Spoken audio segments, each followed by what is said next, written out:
안녕하십니까. 뉴스나우 시작합니다. 오늘도 뉴스 현장의 이슈를 생생하고 친절하게 짚어드리겠습니다. 먼저 오늘의 핵심 이슈입니다. 파리올림픽에서 태극전사들의 승전보가 이어지고 있습니다. 대한민국 여자 양궁 대표팀은 금메달을 따내며 여자 단체전 10연패라는 신화를 달성했습니다. 올림픽 소식 잠시 뒤에 자세하게 전해드리겠습니다. 네, 티몬 위메프 사태 일주일 만에 모 회사 큐텐의 구영배 대표가 사재까지 털어 사태를 수습하겠다고 입장을 밝혔습니다. 하지만 입장문만 내고 여전히 모습은 드러내질 않았는데요. 성난 소비자들 법적 대응과 집회 준비에 들어갔습니다. 네, 미국 대선 이제 100일 앞으로 다가왔습니다. 민주당의 대선 후보로 등판한 해리스 부통령, 각종 여론조사에서 상승세를 타자 트럼프 전 대통령은 해리스는 악마라며 공세를 퍼붓고 있습니다. 뉴스나우 잠시 뒤에 출발합니다.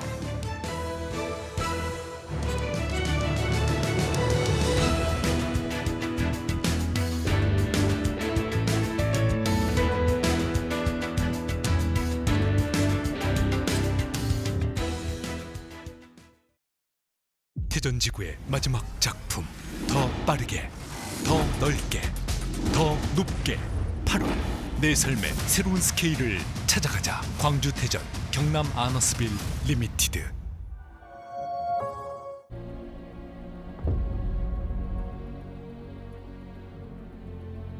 Go inside. She's freezing cold. There's no electricity, no heat, no water. Winter is now a weapon of war, used against the elderly, the mothers, and the young children. They've been lined up here for hours. These are precious people who are hungry, and they have nothing.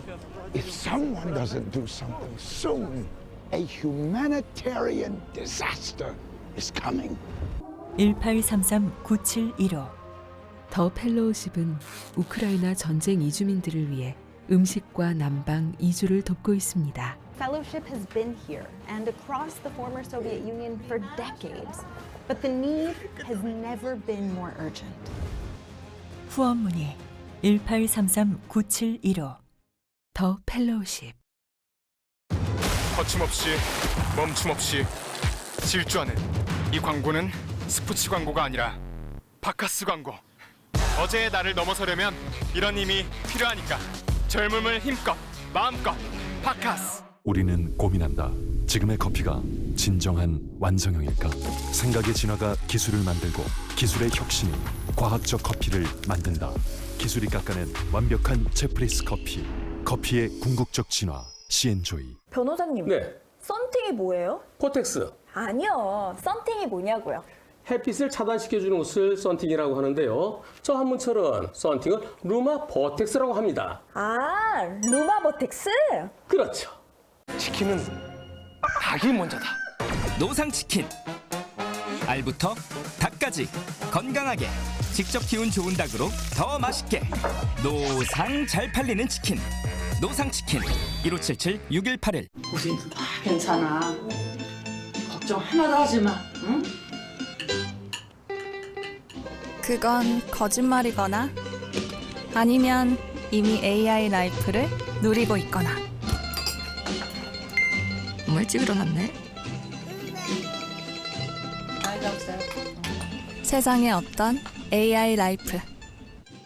뭐야? 아, 나 엄마 그 냉장고에 우유 떨어졌다 그래가지고 우리 엄마 집에도 당장 AI 놔드려야겠네. 메이킨을 만나면 매일 아침 축제다. 생약 성분으로 부드럽게. 양약 성분으로 빠르게. 변비, 복부편만 식욕부진 한 번에 싹. 메이킨 유쾌 상쾌 통쾌 변비엔 메이킨. 국회에서 방송사법 처리 저지를 위한 필리버스터가 닷새째 이어지고 있는데요. 오늘 아침에 세 번째 법안인 방송문화진흥회법이 국회 문턱을 넘었습니다. 이진숙 방송통신위원장 후보자 인사청문 보고서 채택을 둘러싼 여야 공방도 치열할 것으로 보입니다. 국회 취재기자 연결돼 있습니다. 박정현 기자. 네, 국회입니다. 네, 방송사법 저지를 위한 여당의 마지막 필리버스터가 시작됐죠. 네, MBC 지배구조를 바꾸는 내용의 방송문화진흥법이 오늘 오전 야당 단독으로 본회의를 통과했습니다. 이어서 EBS 지배구조와 관련된 한국교육방송공사법 개정안이 본회의에 상정됐고 무제한 토론이 시작됐습니다. 방송사법 가운데 마지막 법안인데요. 민주당은 역시 24시간이 지나면 필리버스터를 강제 종료하고 바로 법안을 처리한다는 계획이라 내일 오전이면 엿새 만에 필리버스터 전국도 마무리될 전망입니다.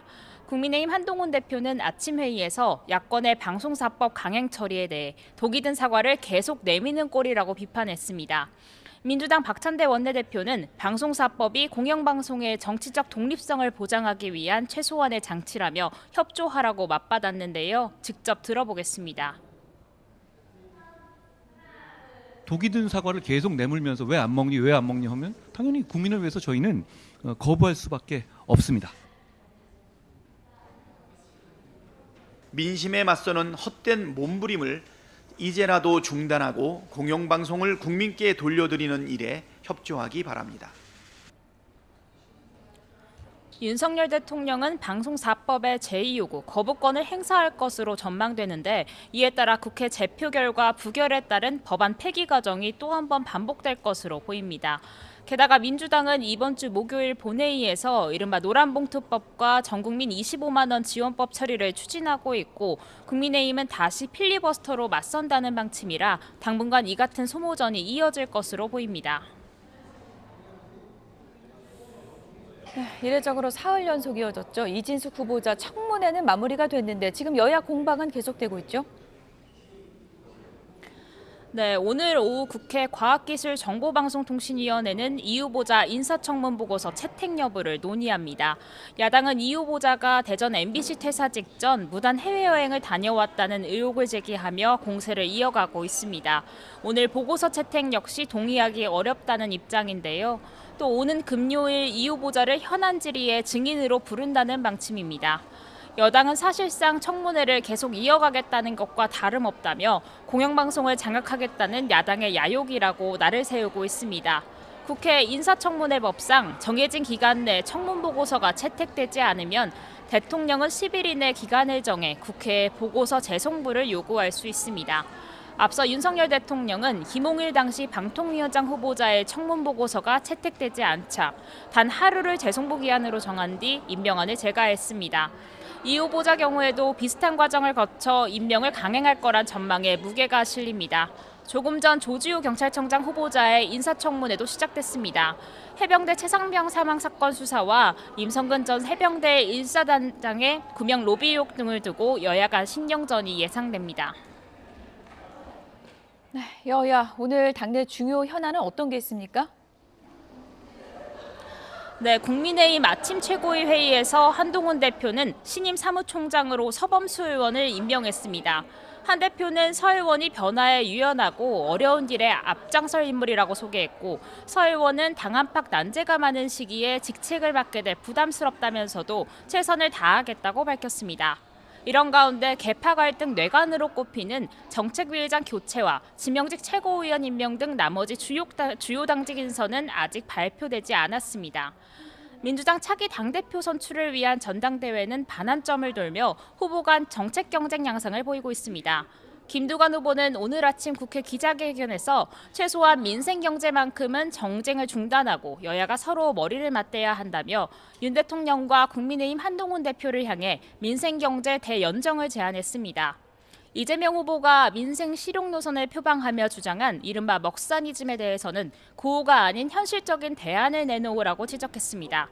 지금까지 국회에서 YTN 박정현입니다. 티몬 위메프 사태 해결책은 보이질 않고 소비자들의 답답함만 커지고 있는데요. 본사를 점거하고 환불을 요구하던 성난 소비자들이 현장을 떠나서 법적 대응과 집회 준비에 들어간 상황입니다. 구영배 큐텐 대표는 오늘 기자들에게 이메일을 보내서 사태 해결 의지를 밝히긴 했지만 여전히 모습은 드러내질 않고 있습니다. 현장에 취재 기자가 나가 있습니다. 오동건 기자. 네. 오늘은 좀 분위기가 한산해졌다고요? 저는 티몬 건물 앞에 나와 있습니다. 네, 오늘은 분위기가 좀 한산해진 것 같네요. 그렇습니다. 보시다시피 이곳 건물 앞은 이렇게 건물 봉쇄라고 써 있고 티몬 사학이 아니라고 써 있는 등 현재로서는 건물이 봉쇄된 상태고 이곳에 소비자들은 찾아볼 수 없는 상태입니다. 월요일이기 때문일 것이고 또 비도 와서 그럴 수도 있을 텐데요. 일단 종종 이곳을 방문해서 혹시 회사 관계자가 있는지 확인하는 발걸음 정도는 있을 정도지만 그렇게 많은 소비자들이 이곳을 찾지 않고 있습니다. 불과 며칠 전이었습니다. 지난주 제가 이곳을 중계할 때 이 차로를 완전히 봉쇄해야 될 정도로 이곳은 완벽하게 성난 소비자로 가득 찼었습니다. 건물을 두 줄로 완벽하게 한 바퀴를 돌 정도로 그러고도 남을 정도로 많은 인물들이 이곳을 찾아서 성난 목소리를 높였었는데요. 현재로서는 잠잠하다 이렇게 말씀드릴 수 있을 것 같습니다. 어제 오후 소비자들은 정식 항의 행위로서 큐텐 사무실에 있는 건물 앞을 찾아서 우산과 마스크를 쓴 채 나섰습니다. 내 피 같은 돈 1,000만 원, 도둑 티몬 잡아주세요, 숨지 말고 대책 마련하라 등 문구를 우산에 붙이고 행사를 이어갔습니다. 어제 모인 인원은 많지 않았지만 온라인을 중심으로 연대 움직임은 일어나고 있습니다. 피해자 모임 카페를 만들고 흩어져 있는 오픈 채팅방 방장들이 정보를 공유하면서 정식 집회를 논의하고 있는데 내일 저녁 7시 반 금융위 앞에서 첫 집회가 신고돼 있지만 바로 집회를 시작할지는 아직 결정되지 않았습니다. 온라인 카페를 중심으로 법적 대응도 준비되고 있는데 피해자의 이야기 들어보시죠. 여기 피해자들 너무 불쌍합니다. 지금 울고 불고 하시는 여성분들부터 시작해서 칠순잔치 가시려고 가족들이 처음으로 가시려고 마음 먹었다가 못 가시는 분도 계시고, 그리고 다시 재결제를 해갖고 지금 해외에 나가 계신 분도 계세요. 일단은 저희가 단체 소송도 생각도 하고 있고요. 그 소송처는 각각 달라지겠죠. 네, 소비자 외 판매자들도 단체 행동에 나설 기세인데 구영배 큐텐 대표가 입장문을 냈죠. 그렇습니다. 첫 입장문이었습니다. 저도 오전에 이곳에서 중계를 준비하면서 그 이메일을 받아봤는데요. 내용을 요약하면 이렇습니다. 사태 책임을 지고 해결을 하겠다. 그리고 소비자 피해에 대해서 최대한 대책을 내놓겠다. 이런 정도입니다. 자, 지난 25일 기준 금융당국이 파악한 미정산 금액만이 약 2,100원인데요. 큐텐이 밝힌 지금 피해 금액 한 500원 정도로 예상을 하고 있습니다. 그래서 현재그룹 차원에서 펀딩과 M&A를 추진하고 구영배 대표의 재산의 대부분인 큐텐 지분 전체를 매각하거나 담보로 활용해서 사태 수습에 사용하겠다고도 밝혔습니다. 구영배 대표의 개인 재산도 활용을 해서 티몬과 위엠프 양사의 유동성을 확보하는 데 최선을 다하겠다고 말했습니다. 그런데 조금 전에 말씀드린 대로 피해 규모와 지금 회사 측 큐텐 측이 파악하고 있는 500원 정도는 상당히 차이가 큰 상황입니다. 그런데 지금 금융당국이 이야기한 이 피해 금액 이마저도 5월 판매 대금 미정산 규모라서 유치월분 미정산분이 8월에 추가 발생하게 되면 큐텐이 확보해야 되는 자금은 수천억 원 규모가 될 가능성이 높습니다. 이런 가운데 큐텐그룹 설립자 구영배 대표가 입장문을 내놨지만 여전히 모습은 감추고 있습니다. 입장문이 신뢰를 얻으려면 구 대표가 공개석상의 모습을 드러내야 한다는 목소리도 높아지고 있습니다. 지금까지 서울 신사동 티몬 사무실 앞에서 YTN 오동건입니다. 이번 사태로 중소기업도 줄도산할 수 있다는 우려가 커지고 있죠. 정부가 위메프 티몬 사태로 어려움을 겪고 있는 중소기업과 소상공인에 대해서 긴급자금을 지원하기로 했습니다. 무려 5,600억 원 규모인데요. 취재기자 연결해서 내용 들어보겠습니다. 최도희 기자. 네, 최도희입니다. 네, 이번 사태 해결하는데 결국 나라 돈이 들어가는군요. 네, 그렇습니다. 정부가 위메프 티몬 사태로 어려움을 겪고 있는 중소기업과 소상공인에 대해 5,600억 원이 넘는 긴급 자금을 지원하기로 했습니다. 정부는 오늘 정부 서울청사에서 김범석 기획재정부 1차관 주재로 관계부처 합동회의를 열고 이런 내용을 골자로 하는 대응 방안을 발표했는데요. 우선 결제대금을 받지 못해 자금난을 겪거나 겪을 것으로 예상되는 판매자를 위해 2천억 원 규모의 긴급 경영 안정자금이 공급됩니다. 또 신용보증기금 보증을 통해 기업은행이 저리로 대출하는 3천억 원 이상 규모의 지원 프로그램이 신설되는데요. 피해 기업의 기존 대출과 보증 만기를 최대 1년 연장하고 여행사 등에는 600억 원 한도의 2차 보전이 지원됩니다. 종합소득세와 부가세 납부 기한을 최대 9개월 연장하고 부가세 환급금을 조기 지급하는 등 세정 지원도 추진할 예정입니다. 정부는 소비자 피해 방지를 위해 여행사와 카드사 그리고 전자지급 결제 대행사 등과 협조해 카드 결제 취소 등 신속한 환불 처리를 지원하기로 했는데요. 이미 구매한 상품권의 경우에는 사용처와 발행사 협조 아래 소비자가 정상적으로 사용하거나 환불될 수 있도록 유도하기로 했고요. 신속한 피해 구제를 위해 민원 접수 전담 창구를 금감원과 소비자원에 운영합니다. 아울러 여행과 숙박, 항공권 분야 피해 소비자를 대상으로 다음 달 1일부터 9일까지 소비자원을 통해 집단 분쟁 조정 신청을 받기로 했습니다. 네, 자금 지원은 하지만 정부가 이번 사태 최종적인 책임은 위메프와 팀원 측에 있다. 이 점을 분명히 했죠. 네, 그렇습니다. 김범석 1차관은 이번 사태의 최종적인 책임은 약속한 판매 대금을 지급하지 않은 위메프와 팀원에 있다고 말했습니다. 다만 정부는 선량한 소비자와 판매자가 입은 피해를 지켜볼 수 없기에 가용한 자원을 최대한 동원해 피해가 최소화되도록 지원하겠다고 덧붙였는데요.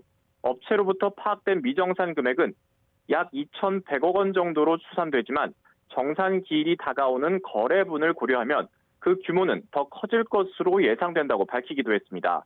또 금감원과 공정위 합동 점검반을 통해 위메프 팀원 사태와 관련한 위법 사항을 집중 점검하겠다고 강조했는데요. 아울러 유사한 문제가 재발하지 않도록 관련 법령의 적정성을 검토하는 등 제도 개선 방안 마련도 병행하기로 했습니다. 지금까지 경제부에서 YTN 최두입니다. 팀원과 위메프의 판매 대금 정산 지원 사태와 관련해서 검찰은 내부 법리 검토에 들어갔습니다. 서울중앙지방검찰청은 최근 팀원 위메프 사태와 관련해 적용할 수 있는 혐의가 있는지 검토하고 있는 것으로 알려졌습니다. 아직 검찰에 접수된 고발은 없지만 추후 금융당국의 수사 의뢰나 피해자 고발 등이 접수될 경우를 대비해서 선제적으로 검토에 착수한 것으로 전해졌습니다. 법조계에서는 팀원과 위메프가 판매 대금을 제때 지급하기 어려운 상황이라는 것을 알고도 업체들과 계약을 유지하면서 물품을 팔았다면 사기 혐의가 적용될 수 있다는 분석이 나옵니다. 밤사이 강릉에 이어서 속초에서도 초열대야가 나타났습니다. 특히 속초는 일 최저기온이 역대 1위를 기록하며 역대 가장 더운 밤으로 기록됐습니다. 또 한반도를 뒤덮은 두 개의 고기압이 더 확장하면서 일명 열돔 현상이 강화하고 있어 폭염도 장기화할 전망입니다. 취재기자 연결해서 열대야와 폭염 상황 알아보겠습니다. 김민경 기자. 네, 김민경입니다. 네, 밤사이에 초열대야가 또 나타났다고요? 네, 강릉은 지난 21일에 이어 두 번째, 속초는 올해 처음 초열대야가 나타났습니다. 초열대야는 밤사이 최저기온이 30도 이하로 떨어지지 않을 때를 말하는데요. 특히 속초는 밤사이 최저기온이 30.6도로 관측돼 일 최저기온 역대 1위로 가장 더운 밤으로 기록됐습니다. 서울 등 전국 25곳에도 밤사이 최저기온이 25도를 넘으며 열대야가 발생했는데요. 어제 낮 동안 오른 기온이 내려가지 못한 데다 북태평양 고기압의 가장자리를 따라 따뜻한 남서풍이 계속해서 유입된 게 원인입니다. 여기에 강원 동해안 지역은 태백산맥을 넘으면서 지역 효과로 인해 기온이 올라가는 팬 현상에 의해 기온이 더 높아진 것으로 분석됐습니다. 네, 지금도 무척 더운데요. 이 폭염이 장기화할 수도 있다고요? 네, 현재 강원 영동 일부와 제주 산간을 제외한 전국에 폭염특보가 발령 중입니다. 경기 남부와 충청, 호남, 영남 등 내륙 대부분에 폭염경보가 내려져 있고 서울은 닷새째 폭염경보가 이어지다 오늘 오전 10시부터 폭염주의보로 완화됐습니다. 오늘도 폭염경보가 내려진 경북 경산은 한낮에 사람 체감온도보다 높은 37도까지 지속됐고 대구 36도, 제주 34도, 광주도 33도까지 오르겠습니다. 서울은 30도로 기온은 비교적 낮지만 습도가 높아 체감온도는 30도 이상으로 여전히 후덥지근하겠습니다. 대기 하층과 상층이 모두 더운 공기로 채워지는 일명 열돔 현상으로 인해 폭염이 계속 강화하고 있는 건데요. 기상청은 당분간 한반도 대기 중하층에는 남쪽에서 확장한 북태평양 고기압이, 대기 상층에는 중국 북쪽에서부터 확장한 티베트 고기압이 뒤덮은 상태가 이어질 걸로 보인다며 이번 주 내내 폭염과 열대야가 계속될 걸로 내다봤습니다. 지금까지 과학기상부에서 YTN 김민경입니다. 일본을 출발해서 인천으로 향하는 티웨이 항공 여객기가 또다시 지연 출발하면서 승객들이 큰 불편을 겪었습니다. 충남 청양군에서는 단독주택에 불이 나 70대 할머니와 3살 손자가 숨졌습니다. 윤태희 기자입니다. 항공사 직원이 창구 앞에 모여든 승객들에게 분주하게 절차를 안내합니다. 어제 오후 6시 40분쯤 일본 나리타 공항에서 인천공항으로 출발할 예정이었던 티웨이 항공 여객기가 안전점검으로 인해 이륙이 지연됐습니다. 일부 승객은 어젯밤 11시쯤 대체 항공편에 몸을 실었지만 나머지는 좌석이 부족해 추가 항공편을 기다려야 했습니다.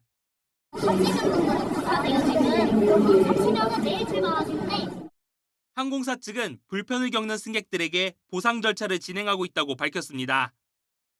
앞서 나흘 전 일본 후쿠오카를 출발해 인천으로 향하려던 또 다른 티웨이 항공 여객기도 예정 시간보다 15시간 40분 늦게 이륙했습니다. 단독주택이 일부 뼈대만 남고 모두 새까맣게 타버렸습니다. 충남 청양군 청남면에 있는 단독주택에서 불이 난 건 어제 오후 5시 반쯤. 불은 2시간 반 만에 꺼졌지만 집안에서 70대 여성과 3살 남자아이가 숨진 채 발견됐습니다. 이들은 할머니와 손자 관계인 것으로 파악됐습니다. 경찰과 소방은 정확한 화재 원인을 조사하고 있습니다. 경기 화성시 장안면 폐비닐 공장에선 한때 주변 소방서 인력과 장비를 모두 동원하는 대응 2단계가 발령될 정도로 큰 불이 났습니다. 공장 직원 등 30명이 대피하면서 다친 사람은 없었지만 불길이 좀처럼 잡히지 않아 한밤중에도 진화 작업이 이어졌습니다. 어제 오후 5시 반쯤엔 제주시 애월읍 한 도로를 달리던 승용차에 불이 났습니다. 불이 난 차량은 모두 탔고 운전자가 대피해 다친 사람은 없었습니다. 어제 저녁 강원 영월군 남면 남한강 상류에선 68살 남성의 시신이 발견됐습니다. 소방은 시신이 떠내려간다는 신고를 접수하고 수색 작업 끝에 숨진 남성을 인양했는데 경찰은 정확한 사고 경위를 조사하고 있습니다. YTN 윤태인입니다.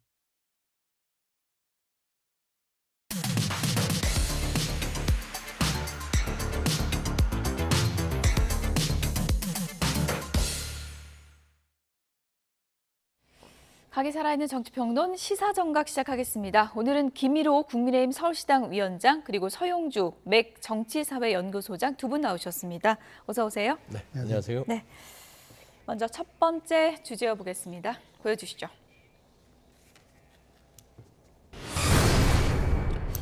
방송사법을 저지하기 위한 국민의힘의 마지막 필리버스터가 시작됐습니다. 네. 그러니까 방송사법 4가지 법안 중에 3가지가 지금 국회 문턱을 넘은 것이고요. 마지막 법안이 통과되는 것을 저지하기 위해서 국민의힘이 마지막 필리버스터를 시작한 상황입니다. 그래픽으로 좀 정리한 걸 보여주시면 좋을 것 같은데요. 그야말로 마라톤 필리버스터입니다. 방송사법을 저지하기 위한 국민의힘의 필리버스터 계속되고 있는 상황이고요. 지금 4개 중에 3개. 세 번째 거는 오늘 아침에 이제 통과가 돼서 마지막 하나의 법안만 남아있는 그런 상황입니다. 이렇다 보니까 이게 무슨 체력장이냐 이런 말이 나오는 것 같습니다. 보는 사람도 지치는 것 같아요. 그렇죠. 예. 그러니까 이제 그 필리버스터라는 게 정상적으로 이제 물리력을 쓰지 않고요. 의사진행을 좀 지연시키겠다라는 것이고 이게 선진화법이라고 하는 거예요. 그러니까 좀 선진화가 된 건지 안 된 건지 모르겠습니다. 이게 말하자면 체력장이냐라는 얘기까지 나온 거 보면 이게 그냥 최후의 수단으로 써져야 되는데 반대 의사를 하는 데 있어서 협치를 여야간에 하다가 안 됐을 때 이걸 썼을 때 나름대로 필리버스터가 의미가 있는 것이지 이게 무작정 뭐 대화도 하지 않고 그냥 뭐 예를 들면은 그냥 좀 속된 말로 몸빵하겠다라는 것으로 비쳤을 때는 필리버스터의 의미가 퇴색되는 거 아니겠습니까? 예. 더더욱 저 염려스러운 것은 이 필리버스터가 정말로 국민들한테 방송사법의 안 좋은 부분들을 부각시켜서 여론을 끌어내는 게 아니라 대통령은 어차피 거부권 행사할 거거든요. 그래서 그 거부권의 명분 쌓기형으로 너무 국민의힘 의원들이 소진되는 게 아니냐라는 좀 그런 정치적 시각도 있습니다. 예. 뭐 이렇다 보니까 여당 내부에서도 야심차게 시작하긴 했지만 필리버스터 무용론까지 지금 나오고 있는 것 같은데 지금 내부에서는 어떤 얘기들이 나오고 있습니까? 예, 안타까운 상황이 이게 반복되는 것 같습니다. 특히 뭐 방송사법 관련해 가지고 그 어느 정부에도 상관없이 다 이런 방송사법 관련해서 문제가 발생됐는데요. 특히 이거는 뭐 그 공영방송을 우호적인 편으로 만들거나 또는 공영방송의 경영진 교체 관련해서 주요 핵심 쟁점인데요. 문재인 정부에서도 그 문재인 정부가 시작하자마자 8개월 만에 그다음에 MBC 이사 2명을 해임하고 MBC와 KBS 사장을 교체했었던 그런 경우가 있습니다. 그래서 지금 뭐 방송사법 관련해서 이렇게 강행 처리하는 거는 전형적인 내노란불의 전형이 아닌가 그렇게 보고 있습니다. 예. 방송 4법을 둘러싼 여야 기싸움이 지금 본회의장에서 계속되고 있는 상황인데 오늘 아침에 여야 지도부도 이와 관련한 얘기를 했습니다. 한동훈 국민의힘 대표는 방송 4법을 독이 든 사과다 이렇게 비유하기도 했습니다. 들어보시죠. 지난 정부 하에서는 손에 쥐고 마음대로 하다가 지금 와서 오히려 공영방송이 정상화되고 오히려 더 공정한 길로 나아가려고 하는데 그걸 굳이 막으려고 하는 겁니까? 저는 이 질문에 답해야 하는 겁니다. 입법, 사법, 행정 사실상 민주당이 장악할 때 왜 이거 안 했습니까? 국회 과학기술정보통신 방송통신위원회 소위에서 여야 간에 이것에 관해서 구체적인 논의가 치열하게 있었습니까? 그렇지 않죠. 결국 이렇게 해서는 안 된다는 것 분명히 말씀드립니다. 이렇게 독이 든 사과를 계속 내물면서 왜 안 먹니 하면 당연히 국민을 위해서 저희는 거부할 수밖에 없습니다. 국회에선 방송 장악을 위한 여당의 아무 말 떼쓰기가 자행되고 있습니다. 세상이 어떻게 돌아가든지 전혀 관심이 없고 그저 권력 유지에만 몰두하고 있는 그 대통령의 그 여당다운 한심한 작태입니다.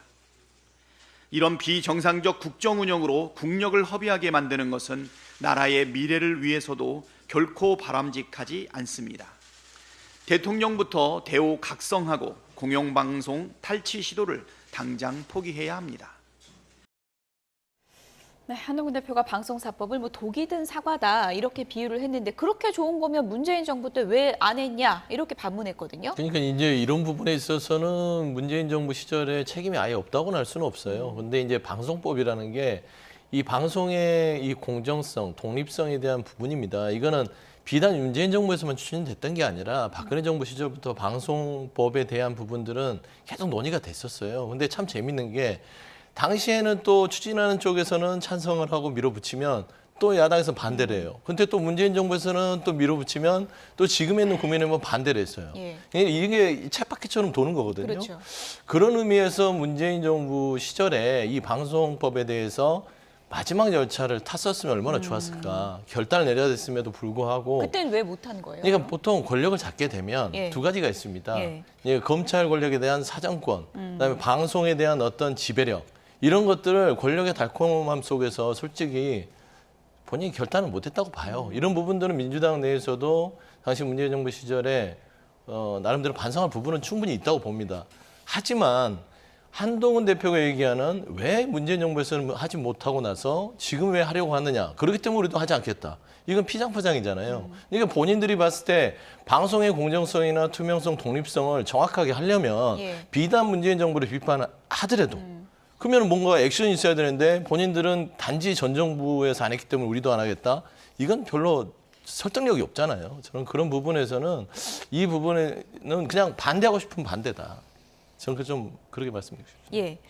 어쨌든 지금 뭐 한동훈 대표가 독이 든 사과라면서 이제 비판을 하고 있는 상황이고 오히려 더 공정해지지 않았냐 이렇게 반문을 했던데 지금 국민의힘의 반대 논리는 핵심적인 게 어떤 겁니까? 예, 지금 저희 같은 경우는 사실은 지금 수적 우위를 통해서 그 거대 야당이 합의라든지 토론 상황이 없이 그냥 수적 우위를 통해서 밀어붙이는 거거든요. 아까도 말씀드렸던 것처럼 그 문재인 정부에서도 8개월 만에 방송 장악이 완료가 다 된 상황이라서 더 이상 그 법안을 제출하거나 통과시킬 필요는 없다고 생각을 합니다. 그래서 민주당이 집권 세력이 다시 되었을 때 과연 지금 통과시키는 방송4법이 다시 재의결되거나 재상정되지 않으리란 보장이 없지 않을까라는 생각합니다. 예. 뭐 공영방송 쟁탈전이다 이렇게까지 이제 표현되고 있는데요. 이렇게 여야 기싸움이 거세지면서 이번에 이진수 방송통신위원장 후보자 청문회도 이례적으로 여야 기싸움이 팽팽했고요. 연장전까지 이어졌죠. 하지만 생산적인 공방은 없었고 이른바 뭐 빵문회 아니었냐 이런 비아냥까지 나오고 있습니다. 어떤 내용이었는지 다시 한번 들어보겠습니다. 50만 원을 채우기가 쉽지 않을 것 같아요. 50만 원 정도면 단팥빵 한 280개 정도 되거든요. 단팥빵은 그나마 부피가 작아가지고 어떻게든 들고 가실 수 있을 건데 식빵 이런 게 50만 원씩 되려면은 너무 무거울 것 같은데요? 혼자 되긴 두 명은 가야겠죠? 내올 그럴 것 같아요. 맞잖아요. 혼자 못 들고 가잖아요. 단팥빵 280개 들고 가실 수 있어요? 어떻게 들고 가셨을까요? 사건을 희화화하기 위해서 제가 희화화요? 답변을 희화화요? 중상모략 사과한 게 어젠데 희화화요? 당신 같은 사람 검증해야 되는 게 답답합니다. 8월 2일 날 4차 청문회를 사실상 잡고 또 박찬대 원내대표가 추가적인 탄핵을 할 수 있다고 시사하는 발언까지 한 걸 보면서 그냥 낙마를 시키고 안 되면은 또 탄핵을 하겠다 뭐 이런 걸로 보이는데 후보자도 그렇게 보고 계시죠? 그렇게 생각을 할 수밖에 없는 상황이라고 생각합니다. 임명된 뒤에 회의 한 번만 하면 탄핵시키지 않을까요? 그럴 가능성이 그러니까 매우 높은 걸로 보입니다. 법인카드를 검증하는 게 이유를 모르겠어요. 검증해서 뭘 어떻게 하려고? 예? 그리고 아니 검증해서 뭘 어떻게 하려고? 어차피 탄핵시킬 건데. 어? 네, 빵집 녹취록까지 나왔던 청문회인데 지금 박정훈 의원은 이렇게 반문하거든요. 어차피 탄핵시킬 거 아니냐. 그랬더니 민주당 의원들이 그건 부인을 못하는데 그러면 왜 이렇게 검증을 하냐 이렇게 반문을 했어요. 어떻게 보십니까? 저는 이제 검증하는 부분들은 절차상 검증 안 할 수가 없잖아요. 예. 후보자를 지명을 했는데 아예 거부라는 자체도 뭐 옳지 않고요. 검증을 통해서 이진숙 후보자가 본인 스스로 자격이 없음을 시인하게끔 기대를 했던 거라고 봅니다. 그래서 첫 번째 저는 이진숙 후보자에 대해서 전체적인 이제 이 청문회 인사청문회 이 지문 자체가 빵으로 너무 집중되는 것들은 조금은 논점에서 벗어난 아쉬움은 있어요. 예를 들어서 이진숙 후보자가 과거에 본인이 걸어온 길 중에 방송 장악을 하려고 했다는 것들, 노조 탄압 부분들, 그다음에 일부 사람들을 낙인 찍어서 좌파 색깔론으로 이 방송에서 배제시켰던 그런 경험들을 방통위원장이 되면 절대 하지 않겠다는 다짐을 받아내는 자리가 됐었으면 훨씬 더 생산적이지 않았을까 생각하는데 빵 뭐 물론 그것도 부적절하죠. 법인카드를 무분별하게 어떤 그 정상적인 업무 외에 많은 걸 썼다면 이건 도덕적으로도 똑같은 일을 반복할 수 있다는 점에서 도덕적으로는 한참 하위 점수를 받을 수 있으나 지금 빵을 왜 그렇게 많이 산 건지 검증이 안 된 거죠, 지금? 검증이 안 됐고 이제 본인이 계속해서 부인하고 업무 외에는 쓰지 않았다라고 하니 현장 검증까지 간 거 아니겠습니까? 하지만 전체 맥락으로 봤을 때는 방통위원장으로서 지명한 자체가 처음부터 잘못됐어요. 그러니까 윤석열 대통령께서 보면 이동관 전 위원장, 김몽일 위원장, 그다음에 이진숙 후보예요. 굳이 이렇게까지 뭔가 몽리를 부리듯이 인사를 하거든요. 그렇게 사람이 없을까요? 그러니까 방통위원장 자리는 합의제 기구에서 뭔가 중립적이고 어떤 독립성을 가지고 판단할 수 있는 사람을 데려다 놓으면 인사청문하기도 좋고 정쟁을 흐르지도 않을 텐데 이거는 조금 어떤 감정적 대립에 있어서 후보를 정쟁화시켰다는 점에서 저는 윤석열 정부에서 대통령의 임명권에서부터 잘못됐다. 그렇기 때문에 결국 민주당은 이 부분을 다시 임명하실 거고 임명하면 탄핵으로 가는 것이다. 그래서 이게 무슨 굉장히 안 좋은 다람쥐 쳇바퀴 돌듯한 이런 악순환이 반복될 것 같아서 좀 안타깝다는 생각을 갖고 있습니다. 일단 뭐 빵을 왜 이렇게 많이 샀냐, 280개를 샀다는데 이게 말이 되냐, 이게 뭐 핵심은 아닐지라도 결국은 궁금한 건 법인카드 사용 의혹과 관련해서 여러 가지 의혹들에 대해서 후보자 본인이 좀 충실하게 답변을 하지 못한 거 아니냐 이런 지적은 계속 나오고 있거든요. 그건 어떻게 보세요? 그 이례적으로 지금 3일 동안 그 청문회를 하였고 현장 검증도 마찬가지였습니다. 청문회 기간 내도록 핵심 쟁점과는 상관없이 그 인격 모독하고 그다음에 군기잡기로 일관했기 때문에 국민들에게 또다시 그 청문회 자체를 보면서 눈살을 찌푸릴 수밖에 없었거든요. 그 전형적으로 이게 망신주기 청문회였다. 근데 망신주기 청문회를 했기 때문에 거기에 대해서 이진숙 후보자가 적절하게 발언할 수 있는 기회를 주거나 아니면 정책적인 그런 측면을 조금 검증을 했었더라면 생산적인 청문회가 되었을 텐데 전형적으로 후보자에 대한 인신공격 발언이 있었고 그런 것들이 조금 미흡했다고 생각을 합니다. 청문 보고서 채택 놓고 오늘도 여야 공방이 있을 것 같은데 뭐 채택 안 돼도 어차피 뭐 윤석열 대통령이 임명할 것이다 이런 또 전망이 나오고 있고 그렇게 되면 그 이후에 또요. 민주당이 바로 탄핵에 들어갈 거라고 보십니까? 일단 한 번 더 청문회를 열겠죠. 그래서 이준수 후보에 대한 여러 가지 사안에 대해서 쟁점을 다시 드러내서 청문회를 한 번 더 개최를 할 수 있어요. 아, 청문회를 또 할 수가 있어요? 그렇습니다. 그래서 이 사안에 대한 청문회를 위원장 직권으로 열 수 있기 때문에 임명 전에 말씀하시는 거죠? 8월 1일이면은 임명 후일 수도 있지요. 예. 즉각에서 임명할 공산이 크고요. 예. 왜냐하면 시간이 없거든요. 예. 그러니까 그 이재수 후보의 임명은 너무나 눈에 노골적입니다. MBC에 대한 박문진 이사의 임명을 위해서 원포인트 위원장을 임명한 거라고 보고 있거든요. 그렇기 때문에 서두를 것이고 서두르게 되면 국회에서 할 수 있는 일은 청문회를 통해서 다시 한번 어떤 여러 가지 직무에 대한 검증, 그다음에 지금 밝히지 않는 법인카드 사용에 대한 부분들 예. 이런 것들이 이제 현안으로 놓여 있는데 법인카드 부분만 제가 말씀드리면 빵은 빵대로 두고요.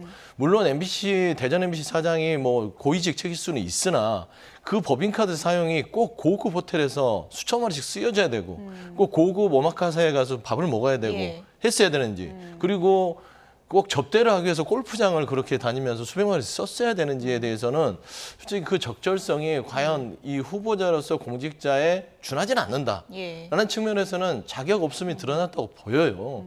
그다음에 본인이 노골적으로 박문진 이사에 대한 임명 자체를 예. 성향을 잘 검증해서 그쪽 정부 사람 쪽으로 임명하겠다고 하는 걸 보면 이게 보면 방송 장악의 의도를 드러냈음에도 불구하고 이걸 어떻게 민주당에서 청문 이 안을 통과를 시켜주겠습니까? 어쨌든 지금 뭐 민주당의 검증전은 끝난 게 아니다. 그렇습니다. 예, 예, 그렇게 탄핵 부분까지도 심각하게 고민하고 있다로 알고 있습니다. 예. 방송법을 둘러싼 여야 간의 지금 전운이 감도는 상황인데 국민의힘 당 내에서는 이 문제가 걸려 있습니다. 다음 주제어 보여주시죠.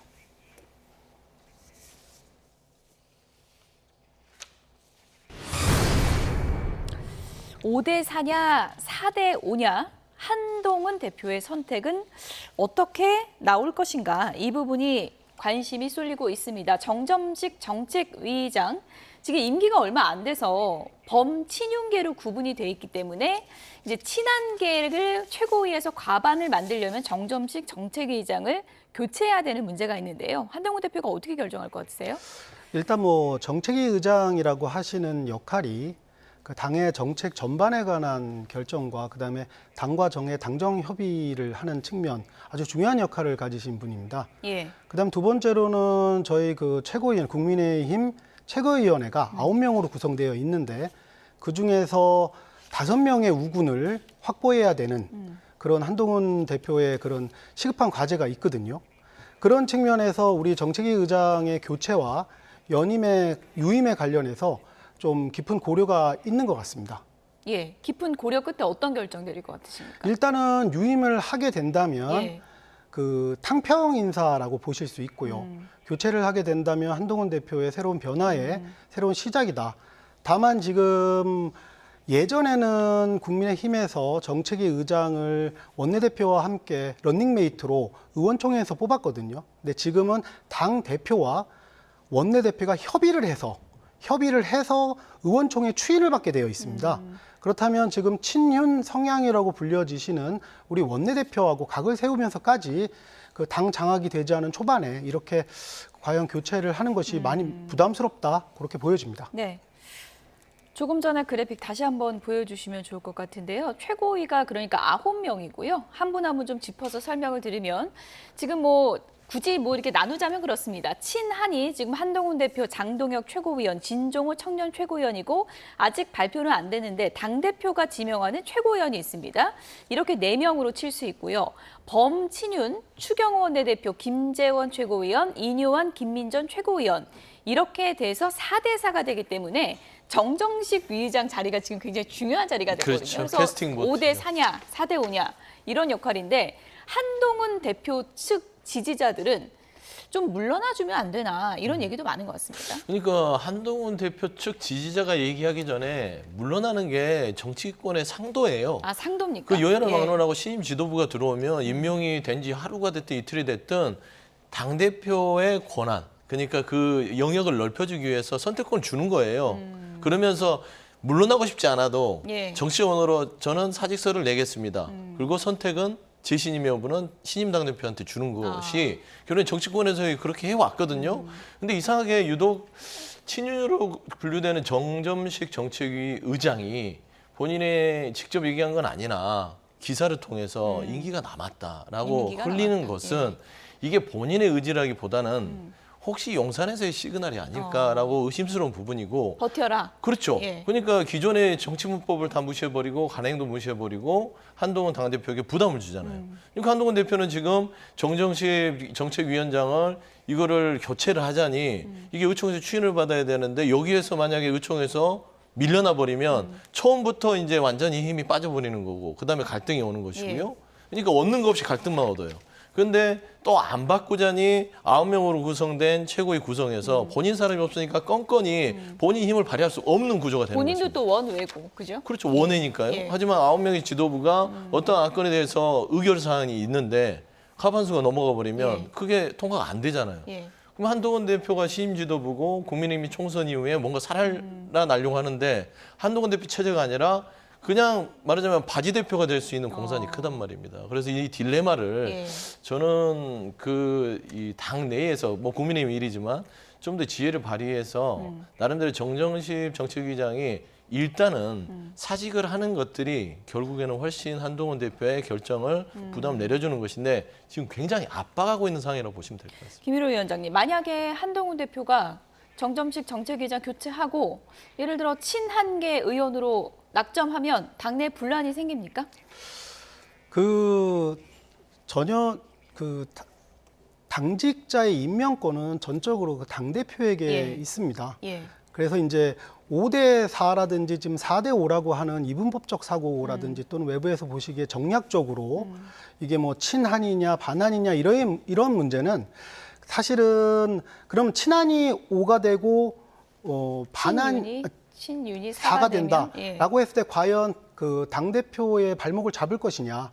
그거는 좀 저는 그렇지 않다고 보거든요. 사안별로 그동안 많은 사안에서 그 최고위원분들께서 정무적으로 다 판단을 해주셨고 지금 대통령과 그다음에 당대표 간에는 그 완벽한 그 이해관계가 같고 그 목표가 같기 때문에 그런 분란은 지금으로서는 좀 시기상조다 이렇게 보고 있습니다. 아무래도 당내에 계시니까 좀 말을 좀 조심하시는 조심할 것 같긴 한데. 수밖에 없죠. 당대표가 최고위원 그 구성에서 과반을 확보하지 못하면 뭐 뭔가 결정할 때 좀 어려워지는 측면이 분명히 있지 않습니까? 케이스를 보면 되죠. 보통 이제 이 대법원에서는 판례라고 하는데 이준석 전 대표를 보면 됩니다. 최고에서 본인 사람이 없으면 어떻게 되죠?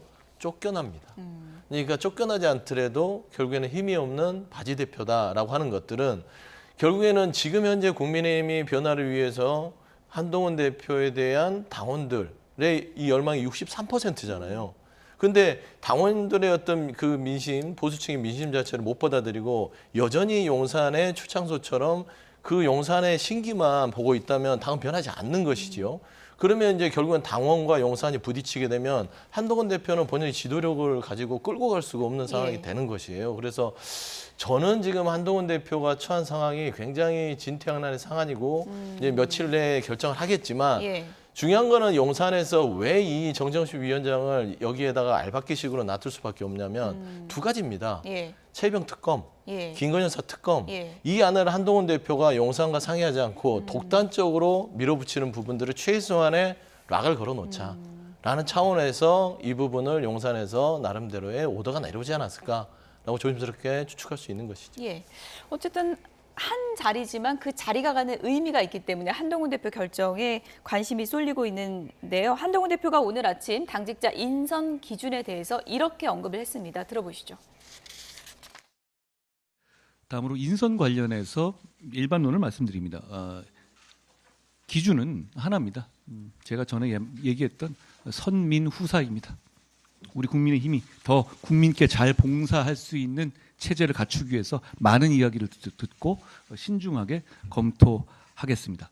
그런 차원에서 우선 오늘 저희가 사무총장의 인선에 대해서 말씀드리고자 합니다. 많은 논의를 해봤는데요. 제가 생각하는 사무총장으로는 변화에 대해서 유연하고 그렇지만 어려운 일에 앞장설 수 있는 분, 이런 분들을 널리 이 얘기를 듣고 찾아봤는데요. 저는 울산에 서범수 의원님을 사무총장으로 한번 같이 했으면 어떨까 하는 생각을 가지고 있습니다. 네, 들으신 것처럼 사무총장에는 PK 재선 서범수 의원이 낙점이 됐습니다. 이 기사 나오자마자 많은 분들이 서범수 의원은 친한이냐 친윤이냐 막 찾아봤을 텐데 굳이 분류하자면 어느 쪽입니까? 친당이라고 보고 있습니다. 친당이요? 예, 예. 당에 가장 그 봉사하실 분이라고 보고요. 굉장히 너무 정치적으로 말씀하시는 거 아닙니까? 모든 분이 다 그렇게 예. 생각을 하고 계십니다. 예. 뭐 지금 저도 이제 기사를 막 찾아보니까 친한이다, 친윤이다 딱 분류하기는 어렵지만 개파색이 옅은 친한이다 이렇게 기사가 많이 나오고 있더라고요. 네, 아무래도 이제 서병수 의원과 나름대로 친인척으로 알려져 있고요. 서병수 의원이 친윤으로 분리되지 않잖아요. 그렇기 때문에 친윤으로 분리되지 않으면 개파색이 얕은 친한이라고 말하는 게 맞지 않겠습니까? 그래서 저는 서범수 의원에 대해서 좀 제가 들은 바로는 굉장히 당내에서 전략적이라고 들었고요. 최근에 정정식 위원장에 대한 유임을 주장하는 그런 쪽으로 의견을 냈다고 하더라고요. 그랬을 때 지금 현재 이 서범수 사무총장을 앉혀놓고 예. 일단 한동훈 대표가 속도 조절에 들어간 게 아닌가 좀 그렇게 예측을 할 수 있고요. 예. 그럼에도 불구하고 이 부분이 과연 통할 것인가. 사무총장으로서 얼마나 당내를 조율을 하되 최근에 저는 정정식 그 정책위 의장이 하나에 대한 안 좋은 징후가 12개 시군에 대한 협의체를 구성을 해서 그 시군 뭐 광역 지자체장을 최고에 참석하게끔 하겠다는 겁니다. 근데 그때 보면은 예를 들어 홍준표 대구시장이나 이철우 뭐 이장우 이런 시장들께서 한동훈 대표 당시에 후보 안 만나줬던 분들이잖아요. 근데 그분들이 최고에 앉혀놓고 나서 한동훈 대표를 압박하는 모양새가 되기 때문에 과연 이게 그 유임을 시키는 게 올바른 선택인지에 대해서는 한번 일단은 사무총장 인선까지는 뭐 한 계단은 갔으나 정책위 의장 예. 굉장히 관심을 증폭시키고 있다. 좀 그런 예. 말씀드립니다. 뭐 일각에서는 한동훈 대표 지지자들이 정점식 의원을 공격하고 있다. SNS에 들어와서 테러를 가했다. 이 테러는 이른바 한딸들의 소행이다. 뭐 이런 비판도 나오고 있는 상황인데요. 김재원 최고위원이 오늘 아침에 이런 얘기를 했습니다. 들어보시죠. 이른바 요즘 뭐 한딸이라는 말이 유행하던데 위드훈이 뭐 이런 저 클럽이 있지 않습니까? 근데 그 중에 제가 아는 뭐 그 중에 지도급에 있는 분도 우리 당의 지지자는 아니에요. 제가 아는 분도. 예. 그리고 민주당 활동을 하던 분이기도 하고. 그튼 지금까지 보던 제가 20년 넘게 우리 국민의힘의 당원으로서 또 국회의원으로서 있었는데 이런 일은 정말 굉장히 생소한 일이죠. 네, 뭐 개딸이라는 표현은 많이 들어봤는데 한딸이라는 표현은 생소하신 분들도 많을 것 같은데 어쨌든 뭐 보수 정치인 중에서는 드물게 팬덤을 보유하고 있다는 얘기가 나오고 있잖아요. 한동훈 대표에 대한 이런 팬덤에 대해서 당내에서는 어떤 얘기들 나오고 있습니까? 이번에 전당대회를 거치면서 예. 그 전당대회장에서 그렇게 자발적으로 하시는 팬덤을 많은 분들이 굉장히 놀랍게 바라봤습니다. 그 자발적인 조직이었거든요. 사실은 굉장히 이례적이었고 그래서 이러한 그 한동훈 위원장의 팬덤이 그 팬덤의 열정이 당을 변화시키고 당을 좀 그 유연하게 하고 확장성 있게 하는 큰 동력이 될 거라는 그런 측면이 있습니다. 근데 다만 오늘 뭐 아까도 말씀 주셨지만 그 몇몇 강성 지지자 하시는 분들이 정점식 정책의장의 페이스북에 400여 건의 댓글을 달면서 사퇴해라라고 댓글을 막 했는데요. 그래서 이제 폐쇄됐거든요. 근데 이런 부분에 있어서는 사실은 자발적 조직이 가지고 있는 어떤 긍정적인 측면과 부정적인 측면을 같이 갖고 있지 않나 그렇게 생각합니다. 예. 민주당에서 이른바 뭐 개딸 그 표현 안 쓰기로 했잖아요. 강성 지지층의 원래 개혁의 딸이에요. 개혁의 공세가 나올 때 이재명 대표가 나서서 좀 어떻게 해야 되는 거 아니냐 이런 얘기도 있었는데 한동훈 대표가 이런 얘기들이 계속되면은 좀 어떤 뭐 관리라 그럴까요? 개입이라 그럴까요? 그런 게 좀 필요하다고 보십니까? 이거는 뭐 민주당에 있는 강성 지지층과 비관할 건 아닌 것 같아요. 뭐 지금 정정식 의원 정책위장 사무실을 찾아가서 뭐 이렇게 압박을 하거나 그런 것도 아니고 그 정치인한테 댓글 정도 다른 거 가지고 블로그를 폐쇄하고 페이스북을 닫고 하는 것들은 그거는 정정식 의원 자체가 정치의장으로서 저는 한 정치인을 봤을 때는 자격이 없다고 봅니다. 받아들여야죠. 테러로 규정하기까지 그게 무슨 테러예요. 오바다. 의사 표현을 예. 했을 때 정치는 그 정도는 받아들이는 어떤 그 정도의 품은 있어야 되는데 정책의 의정, 집권 여당의 정책 의정으로서는 좀 부족하다고 저는 개인적인 판단을 하고요. 일단은 저는 이 압박 자체는 결국엔 한동훈 대표의 체제를 흔들려는 부분들을 감지한 것이에요. 이거는 이제 보통 깊게 생각하지 않아도 됩니다. 겉으로 봐도 지지층이 우리 한동훈 대표 내가 뽑았던 사람 흔들려고 하는구나 예. 라는 걸 알기 때문에 이쯤 되면은 솔직히 그 당 내에서 한동훈 신임 대표에 대한 여러 가지 어떤 지원 사격들의 어떤 기반을 마련해 주는 게 맞다. 안 그러면은 당원들이 정정식 정책위원장만 공격하겠습니까? 이제 추경호 원내대표부터 해서 좌표 찍어서 다 공격하게 되면 이제는 뭐 걷잡을 수 없는 내용이 벌어질 것이다. 그래 보입니다. 지금 강성 지지층 얘기를 했는데 민주당 전당대회에서도 강성 지지층 문제가 키워드로 떠올랐습니다. 다음 주제を보여주시죠. 민주당은 개딸이 점령했다. 김두관 후보가 민주당 전당대회에서 이렇게 주장을 했습니다. 어떤 얘기인지 들어보시죠. 당내 소수 강경 개딸들이 우리 민주당을 점령을 했습니다. 들어보세요. 이렇게 해가지고 차기 대선 지방선거 이길 수 있다고 생각합니까? 냉정하게 돌아봐야 합니다. 지금 어제 여론조사에서 국민의힘보다 11%나 우리 당이 적게 나와요. 왜 우리 당이 이렇게 됐습니까? 돌아봐야 합니다, 여러분. 저 김두관 민주성 확실하게 지켜서 지선, 대선 승리하겠습니다. 네, 민주당은 개딸에게 점령당했다. 김두관 후보가 이렇게 얘기를 했습니다. 합동연설의 무대 위에서 공개적인 자리에서 이런 목소리를 낸 건데요. 서영주 소장님. 네. 지금 워낙에 득표율이 차이가 크다 보니까 그렇습니다. 강수를 든 겁니까? 강수보다는 할 말 하겠다 그거 할 말 같아요. 하겠다. 예. 예. 근데 이게 뭐 틀린 말이 아닐 수는 있으나 선거를 임하는 후보 입장에서는 당원들 앞에서 그것도 강성 당원들이 대부분 전당대회 현장에 오거든요. 그러면 그분들이 개딸일 수 있어요. 그 면전에 대놓고 당신들 때문에 문제야 하는 것은 자폭하는 거예요. 물론 맞는 수준이나 전략적으로는 선거를 그냥 중도에 포기하는 수준이 아닌가 메시지가. 메시지는 올바를 수 있습니다. 예. 하지만 메시지가 올바르다고 해서 항상 그게 맞는 상황은 아닐 수도 있다라는 측면에서 좀 김두관 의원의 말에 용기는 응원을 드리나 전략상은 그러지 않았었으면 얼마나 좋았을까라고 좀 생각이 드는데요.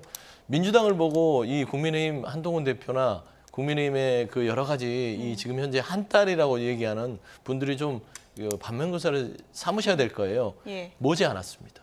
예.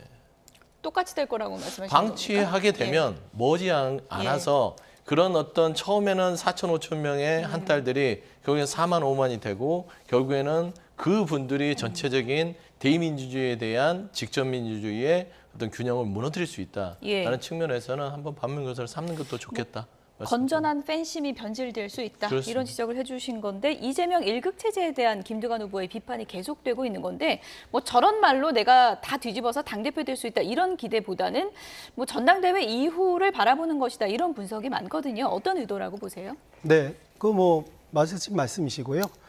그것보다는 이제 지금 이 전당대회 투표율 관련해서 요거를 좀 바라볼 필요가 있을 것 같은데요. 국민의힘 투표율이 전당대회에서 48.5%였습니다. 근데 지금 그 민주당 전당대회가 145만 명의 권리당원을 중심으로 비율을 높였음에도 불구하고 지금 투표율이 30%대에 머물고 있거든요. 예. 근데 이걸로 본다면 일부 강성 팬덤이 주도하는 반쪽짜리 그 전당대회로 전락한 거 아니냐라는 그런 우려가 많습니다.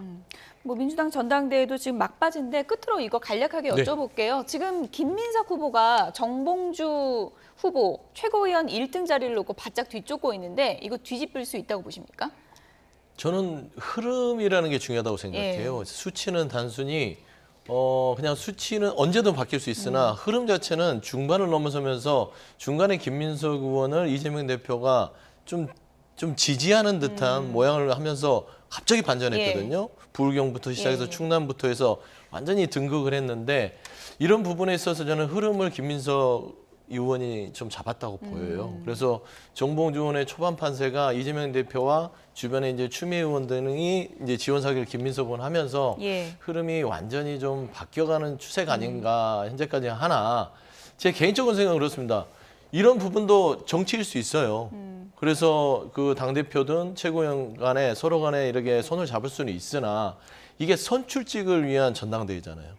이건 임명직 대회가 아닙니다. 그런데 이런 부분에 있어서의 압도적인 지지를 받는 당대표가 그 누구에게 지지를 보낸 듯한 신호를 보내서 순위가 바뀐다면 이건 선출직 전당대회가 아니라 임명직 전당대회하고 뭐가 다르냐는 측면에서는 좀 아쉬움이 있다. 좀 그런 좀 비판하고 싶습니다. 정봉주 후보가 김민석 후보 추격이 무섭지 않다면서 찔끔찔끔 말고 확 뒤집어봐라 이렇게 자신만만하게 오늘 선전포고를 했기 때문에 수석 최고위원 자리 누가 차지할지도 관심을 갖고 좀 지켜봐야 될 것 같습니다. 김일호 국민의힘 서울시당 위원장 그리고 서용주 맥 정치사회연구소장 두 분이었습니다. 고맙습니다.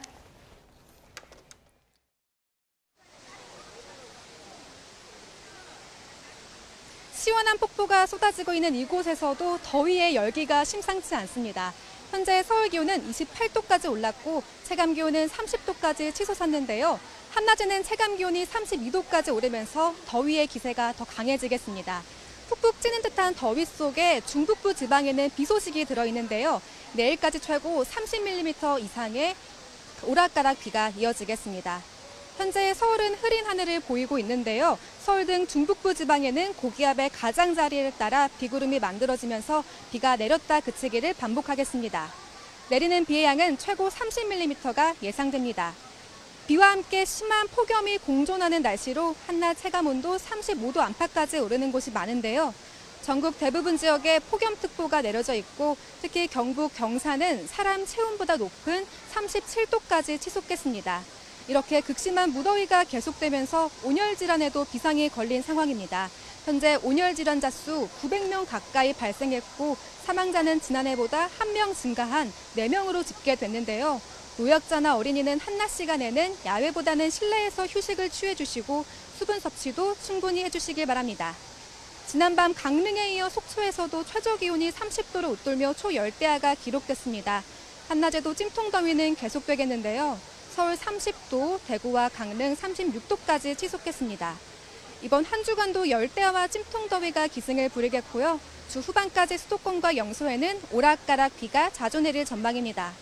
강풍특보가 내려진 강원 산간에는 초속 25m 이상의 강한 바람이 불겠고요. 제주도와 남해안을 중심으로는 너울송 파도가 높게 일겠습니다.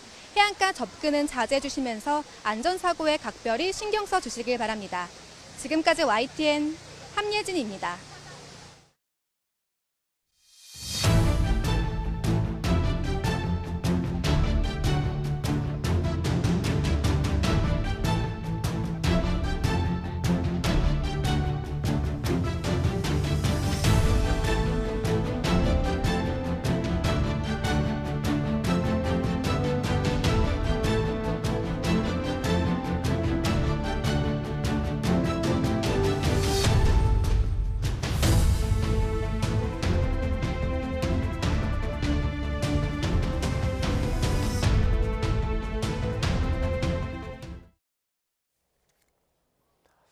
팀은 위메프 정산 지원 사태와 관련해서 모습을 드러내지 않던 구영배 큐텐그룹 대표가 처음으로 공식 입장을 내놨습니다.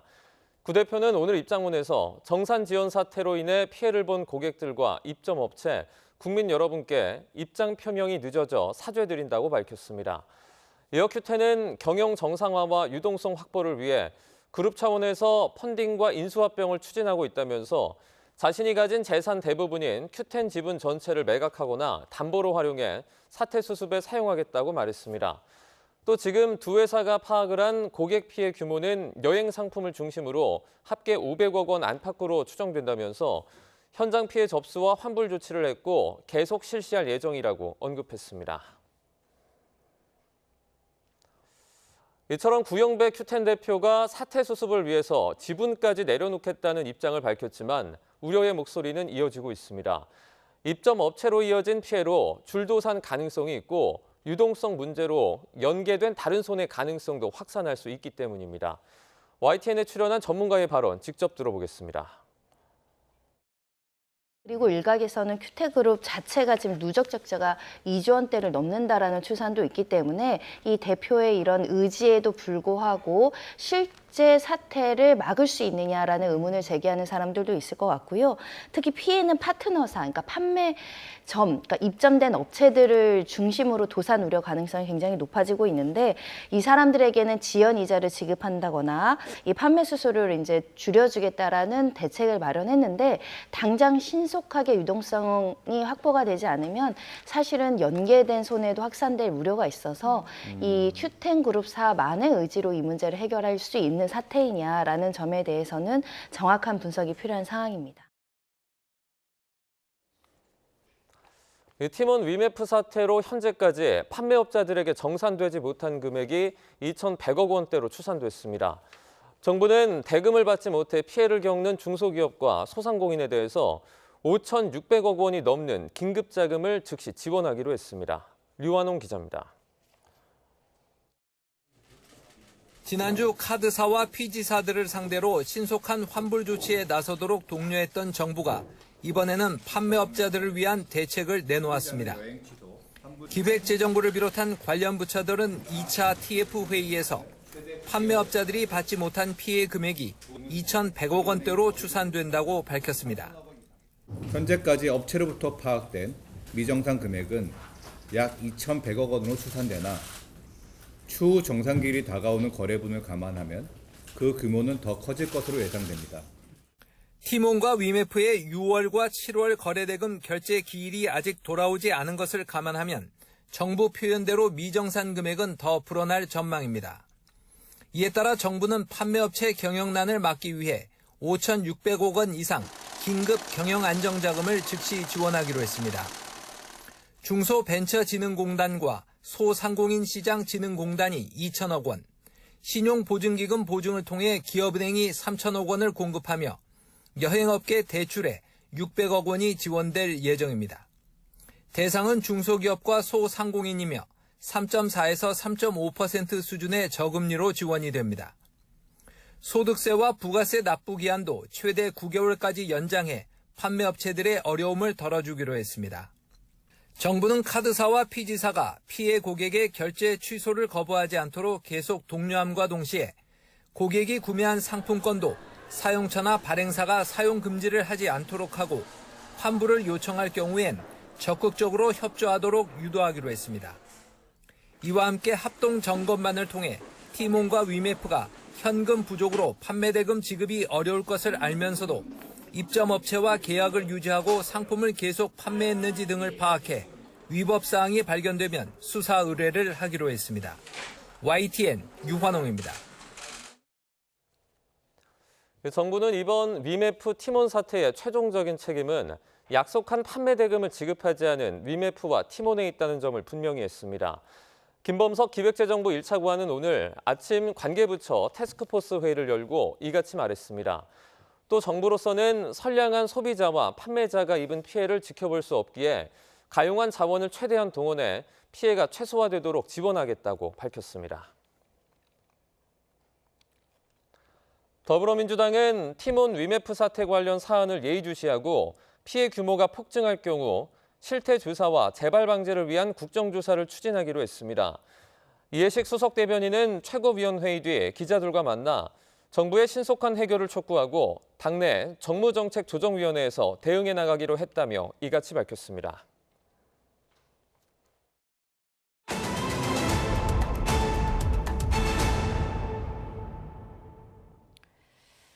미국 대선이 100일도 채 남지 않았는데 민주당 대선 후보가 확실시되고 있는 해리스 부통령의 호감도가 급상승하고 있습니다. 피격 사건 이후에 통합을 외쳤던 트럼프는 이제 해리스를 악마라고 부르면서 공세 수위를 끌어올리고 있습니다. 워싱턴에서 권준기 특파원입니다. 오바마 전 대통령 부부의 지지까지 획득하며 사실상 대선 후보직을 확정한 해리스 부통령. 바이든 사퇴 전과 비교했을 때 호감도가 35에서 43%로 수직 상승했습니다. 반면 트럼프의 호감도는 40에서 36%로 하락해 대비를 보였습니다. 해리스는 트럼프와 차별성을 부각하며 젊은 층 표심을 공략하고 있습니다. And they intend to eliminate the Department of Education, including Head Start. But young people have the power to stop that from happening. 해리스의 부통령 지명 시한이 열흘 앞으로 다가온 가운데 러닝메이트 경쟁도 관심을 모으고 있습니다. 백인 주지사 4명과 피트 부티지지 교통부 장관이 후보로 거론되는데 각 언론이 꼽는 선두주자가 제각각일 정도로 경쟁이 치열합니다. She is a fearless leader. She has always put people before the powerful. And together, we're going to help Kamala Harris defeat Donald Trump this November. 해리스의 추격에 트럼프는 더는 통합을 외치지 않겠다고 선언했습니다. 스스로 자신은 변하지 않았고 더 독해졌다며 해리스에 대한 공격을 강화했습니다. Kamala Harris's deadly destruction of America's borders is completely and totally disqualifying for her to be president. She has no clue. She has no clue. She's evil. 지난 금요일 기독교 단체 행사에서 이번에만 이기면 나라를 고쳐 더 투표할 필요가 없을 거라는 트럼프 발언이 논란이 되자 공화당 탐 코튼 상원의원은 분명한 농담일 뿐이라며 진화에 나섰습니다. 워싱턴에서 YTN 권준기입니다. 네, 미국 대선 판이 뒤집히는 걸까요? 미국 대선 관련 내용 민정훈 국립외교원 교수와 함께 짚어보도록 하겠습니다. 어서 오세요. 네, 안녕하세요. 네. 지금 미국에서 나오는 여론조사 결과 보면 엎치락 뒤치락 하는 것 같은데 뭐 트럼프가 아직은 우위라는 분석이 더 많은 것 같긴 한데 지금 뒤집힐 수 있다고 보십니까? 그렇습니다. 이제 제대로 된 대선판이 다시 열렸다 이렇게 생각을 하고 있고요. 말씀해 주신 것처럼 여전히 트럼프 전 대통령이 앞서는 2% 정도, 1, 2% 앞서는 여론조사가 더 많기는 해요. 그렇지만 해리스 부통령이 이기는 여론조사 결과가 한두 개씩 나오고 있기 때문에 그런 걸 본다면 지금은 민주당 지지층이 결집하는 과정에 있는 거고요. 민주당 지지층이 한 80% 정도 결집했다는 여론조사 결과가 나오니까 90% 이상까지 올라가야 돼요. 그러니까 트럼프 전 대통령은 이미 90% 이상을 공화당 지지층이 결집하고 있다고 보고 있기 때문에 좀 시간이 좀 필요한 거죠. 그렇다면 다음 달 8월 중순, 8월 19일에 열리는 전당대회쯤 되면 민주당 지지층이 해리스 부통령이 지속적으로 그 선거운동을 잘해준다면 그런 전제를 가지고 전당대회 때까지 지지층이 결집해 준다면 그렇다면 8월 중순 그리고 9월 넘어가면서 엎치락 뒤치락 하는 모습을 볼 수 있을 거다 생각하고 있습니다. 후보 확정되는 순간 또 한 번의 컨벤션 효과가 있겠죠? 그렇습니다. 그러니까 지난달 말부터 공화당 전당대회까지는 트럼프 대세론, 트럼프의 시간이었다면 이제 바이든 대통령이 후보 사퇴를 선언하고 민주당 전당대회까지는 해리스의 시간이기 때문에 이제는 해리스 후보에 대해서 긍정적인 이야기, 민주당 지지층, 후원자, 리더들 모두가 이제 해리스 리더십 밑에 모이면서 해리스를 막 추대하는 이런 움직임을 보일 거예요. 그렇기 때문에 트럼프 전 대통령은 계속 공세의 수위를 높일 것이고 그럼에도 불구하고 전반적으로 미국 언론에 어떤 해리스 후보를 다루는 그런 톤 자체가 긍정적일 거기 때문에 아무래도 해리스 후보한테는 뭐 플러스가 되는 그런 시간이 될 거다 생각하고 있습니다. 해리스 부통령에 대한 호감도 조사도 보니까 수직 상승했더라고요. 일주일 만에 그렇게 많이 오르기가 좀 쉽지 않다는 분석들도 있는데 어떤 게 작용했다고 보세요? 두 가지 정도가 아닐까 추측을 하고 있어요. 첫 번째는 말씀드린 것처럼 민주당 지지율이 결집하고 있기 때문에 이 부분에서 아무래도 이제 지지율이 상승하면서 호감도 부분에서도 긍정적인 점수를 주는 게 아닌가 이렇게 생각을 하고 있고요. 두 번째는 트럼프 전 대통령과 인구 통계학적인 부분에서 대비가 되고 있잖아요. 그러니까 비백인 여성의 그다음에 법조인 출신의 59세.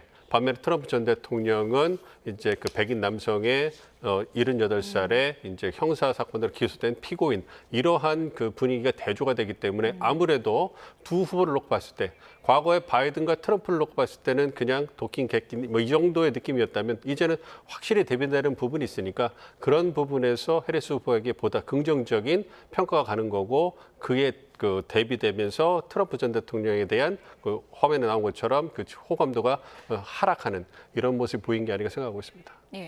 나와 아내와 미셸 오바마는 해리스를 지지한다.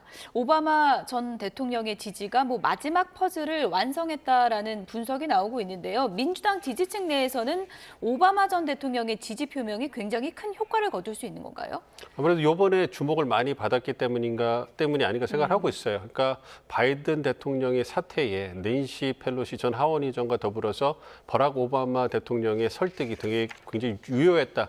이런 언론 보도가 나오고 있었잖아요. 그렇기 때문에 바이든 대통령이 굉장히 실망감, 배신감을 느꼈다. 이런 언론 보도까지 나왔기 때문에 아무래도 이번 그 바이든 후보가 사퇴하고 해리스 부통령이 대선 후보로 이제 등극하는 과정에 있어서 오바마 전 대통령의 역할이 굉장히 크다. 이렇게 부각됐기 때문에 아무래도 이제 오바마 전 대통령으로서 굉장히 신중한 입장이겠죠. 예. 아무래도 바이든 대통령을 낭만시키는데 절정적 역할을 했는데 바로 후보를 후보 해리스 후보 지지를 하면 바이든 대통령이 얼마나 더 아프겠습니까? 그래서 뜸을 들인 겁니까? 네, 그것도 있고요. 아무래도 그 다음에 바로 자신의 역할이 크다고 생각하는 상황에서 해리스 후보를 지지하면 그 당시에 민주당 내에서 미니 경선을 치르는 게 필요한 것이 아니냐 이런 목소리도 있었어요. 그렇기 때문에 그런 목소리를 존중해서 다양한 목소리를 낳은 이후에 어느 정도 의견이 수렴되는 걸 보고 마지막으로 이제 그 선언을 해준 게 아닌가 생각하고요. 저도 그 화면을 봤는데 해리스 후보가 정말 활짝 웃더라고요. 그러면서 굉장히 그 지지선을 반긴 걸 보면 그만큼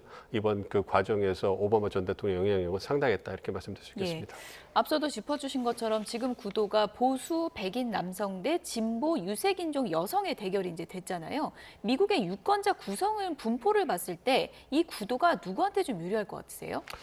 아무래도 인구 구성만 본다면 트럼프 전 대통령이 유리하겠죠. 왜냐하면 백인 인구가 감소하고 있는 추세긴 합니다만 투표를 할 수 있는 건 미국 시민권자들만 할 수 있는 거거든요. 그러니까 백인 유권자 같은 경우 최소 65%가 투표를 할 수 있고 흑인 같은 경우는 13, 14%, 그다음에 라티노랑 히스패닉 같은 경우도 11, 12% 정도 밖에 되지 않고 에이시아는 5% 정도밖에 되지 않아요. 그렇군요. 그걸 고려하면은 트럼프 전 대통령이 유리하다고 단순하게 얘기할 수 있는데 문제는 백인 유권자들 중에서도 정치 성향이 갈리잖아요. 물론 백인 유권자들은 공화당을 좀 더 지지한다. 55에서 60% 정도 지지한다는 연구 결과가 있습니다만 그럼에도 불구하고 다양하게 나뉘기 때문에 어느 후보에게 보다 더 유리하다 이렇게 말씀드릴 수는 없고요. 어쨌든 그 민주당과 공화당을 지지하는 비율이 거의 동등하게 35% 정도로 나눠져 있기 때문에 이제 향후 남은 캠페인 기간 동안에 누가 더 유권자 표심을 자극할 수 있는 리더의 모습을 보여줄 건가 이게 관건이라고 생각하고 있습니다.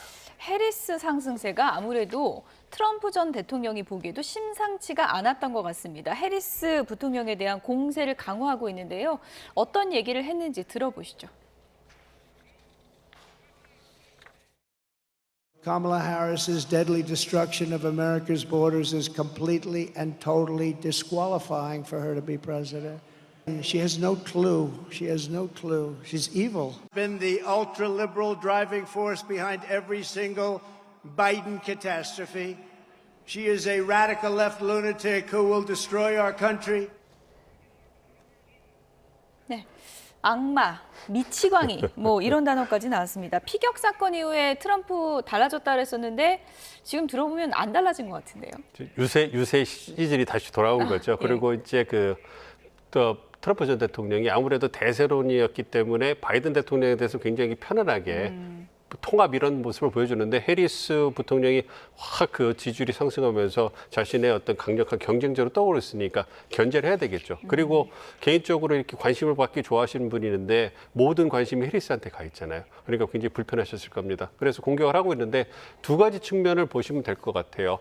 첫 번째는 이민 문제, 남북국 문제 막 얘기하면서 막 이불이라고 막 악마라고 얘기하잖아요. 예. 이거는 뭐냐면 바이든 행정부의 2인자라는 거예요. 그러니까 바이든 행정부의 실정을 부각하는 것이 트럼프 전 대통령의 이번 캠페인의 가장 중요한 프레임인데 그 부분에서 해리스 부통령도 바이든 행정부 2인자이기 때문에 바이든과 똑같이 최악의 후보다 이렇게 낙인을 찍는 거고요. 두 번째는 급진적인 진보주의자, 그래서 굉장히 좌파, 마르크스주의자 이렇게 강조하잖아요. 이걸 통해 가지고 해리스 부통령이 갖고 있는 정책적인 지향점이 바이든보다 더 급진적이라는 거예요. 좌파 성향이기 때문에 이 부분을 강조하면서 아무래도 지지층을 결집하는 이런 모습을 보이고 있습니다. 예, 트럼프 전 대통령뿐만 아니라 러닝메이트죠. 벤스 부통령 후보도 굉장히 막말을 쏟아내고 있습니다. 해리스를 향해서 자식 없는 여성 뭐 이렇게 얘기를 했다 지금 역풍이 불고 있는 것 같은데 그래서 뭐 아군이냐 적군이냐 그걸 모르겠다 뭐 이런 비판까지 나오고 있던데 이건 뭐 여성들 뭉치게 할 요인이 되지 않겠습니까? 그렇습니다. 아무래도 이번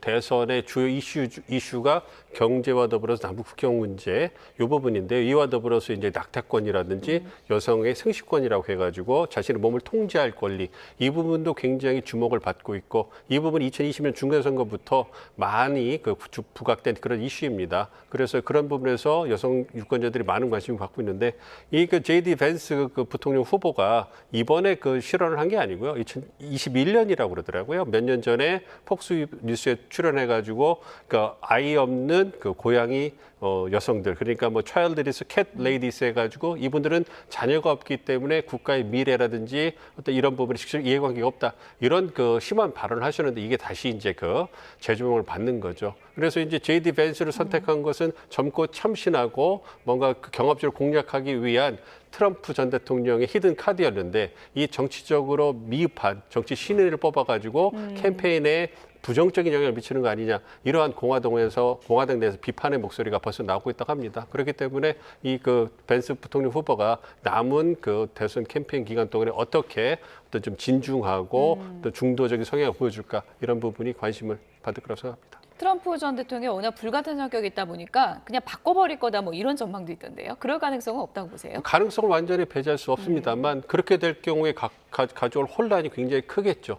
그러면 왜 이런 선택할 수밖에 없었느냐라는 질문을 받게 됐을 때 대선 패배. 결국은 그 얘기는 뭐냐면 가능성 때문에 바꿨다 이런 추측이 나올 거고 이것은 트럼프 전 대통령이 잘못된 선택을 했다. 실수를 했다는 걸 인정하는 거기 때문에 아무래도 단기간 동안에 어떤 공화당 지지층을 결집시키고 표심을 확대해 나가는 데는 부정적으로 작용할 수밖에 없는 것이죠. 그래서 후보를 갖다가 교체할 가능성을 완전히 배제할 수는 없지만 제 개인적인 생각으로는 그냥 벤스 부통령을 끌고 가면서 이제 보다 더 긍정적인 메시지, 자신의 선거운동에 도움되는 방향으로 활용하지 않을까 생각하고 있습니다. 네, 박빙으로 치닫고 있는 미국 대선 이제 100일도 남지 않은 상황인데요. 교수님 마지막 질문으로요.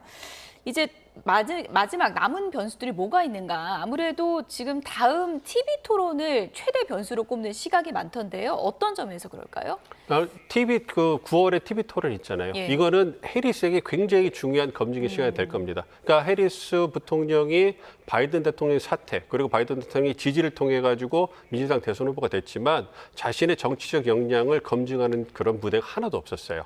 그러니까 민주당 전당대회가 다음 달에 개최되지만 그것은 경쟁하지 않는 오롯이 대관식 같은 분위기이기 때문에 어떤 긍정적인 메시지만 나오고 공격을 받지 않을 겁니다. 예. 그렇기 때문에 미국이 차기 지도자로서 강인한 모습을 보여줄 수 있느냐 그리고 미국의 미래 비전을 얼마나 설득력 있게 유권자들에게 트럼프 전 대통령 앞에서 보여줄 수 있느냐. 그래서 트럼프라는 강력한 적에 맞서서 얼마만큼 대선 후보로서 영향을 보여줄 수 있느냐. 이거를 최초로 검증하는 무대이기 때문에 유권자들이 많은 관심을 갖고 있을 거고요. 그래서 거기에서 얼마만큼의 어떤 성과, 제대로 된 퍼포먼스를 보여주느냐. 이것은 향후 해리스 후보에 대해서 유권자들이 표심을 결정하는데 상당한 영향력을 발휘할 거라고 생각하고 있습니다. TV 토론이 본격적인 검증 시험대가 되겠네요. 지금까지 민정훈 국립외교원 교수와 얘기 나눠봤습니다. 고맙습니다.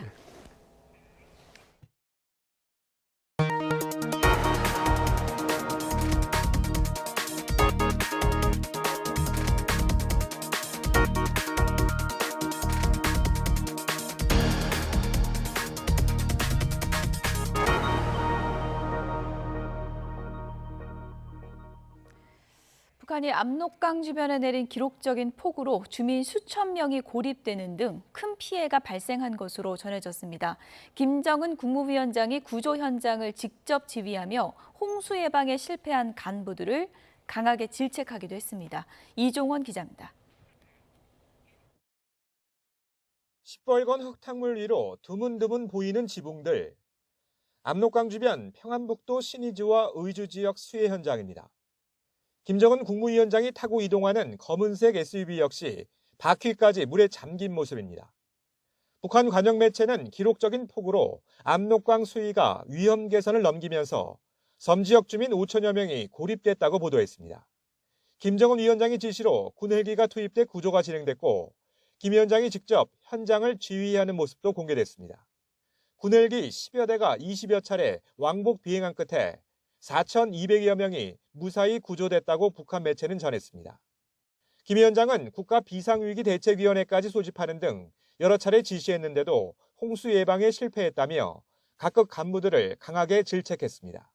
더 이상 봐줄 수 없는 것은 바로 인민의 생명 안전을 담보하고 철저히 보장해야 할 사회안전기관의 무책임성, 비전투적인 자세라고 비판하셨습니다. 북한은 압록강 인근 지역을 특급 재비상지역으로 선포하고 피해 방지와 복구사업 총동원령을 내렸습니다. 과거 북한은 수해로 인한 사망자 수를 직접 공개하기도 했는데 이번 홍수 피해와 관련해선 아직 구체적인 인명피해 여부나 규모는 밝히지 않았습니다. 주민 구조 상황을 상세하게 보도하였습니다. 이는 김정은 위원장의 애민 지도자 이미지 선전과 체계적인 위기관리 능력을 강조하려는 의도로 보입니다. 통일부는 황해도와 강원도 등 북측 남쪽 지역의 호우 피해에 대한 언급이 없는 것은 특이한 상황이라며 추후 동향을 조금 더 지켜볼 필요가 있다고 밝혔습니다. YTN 이종원입니다.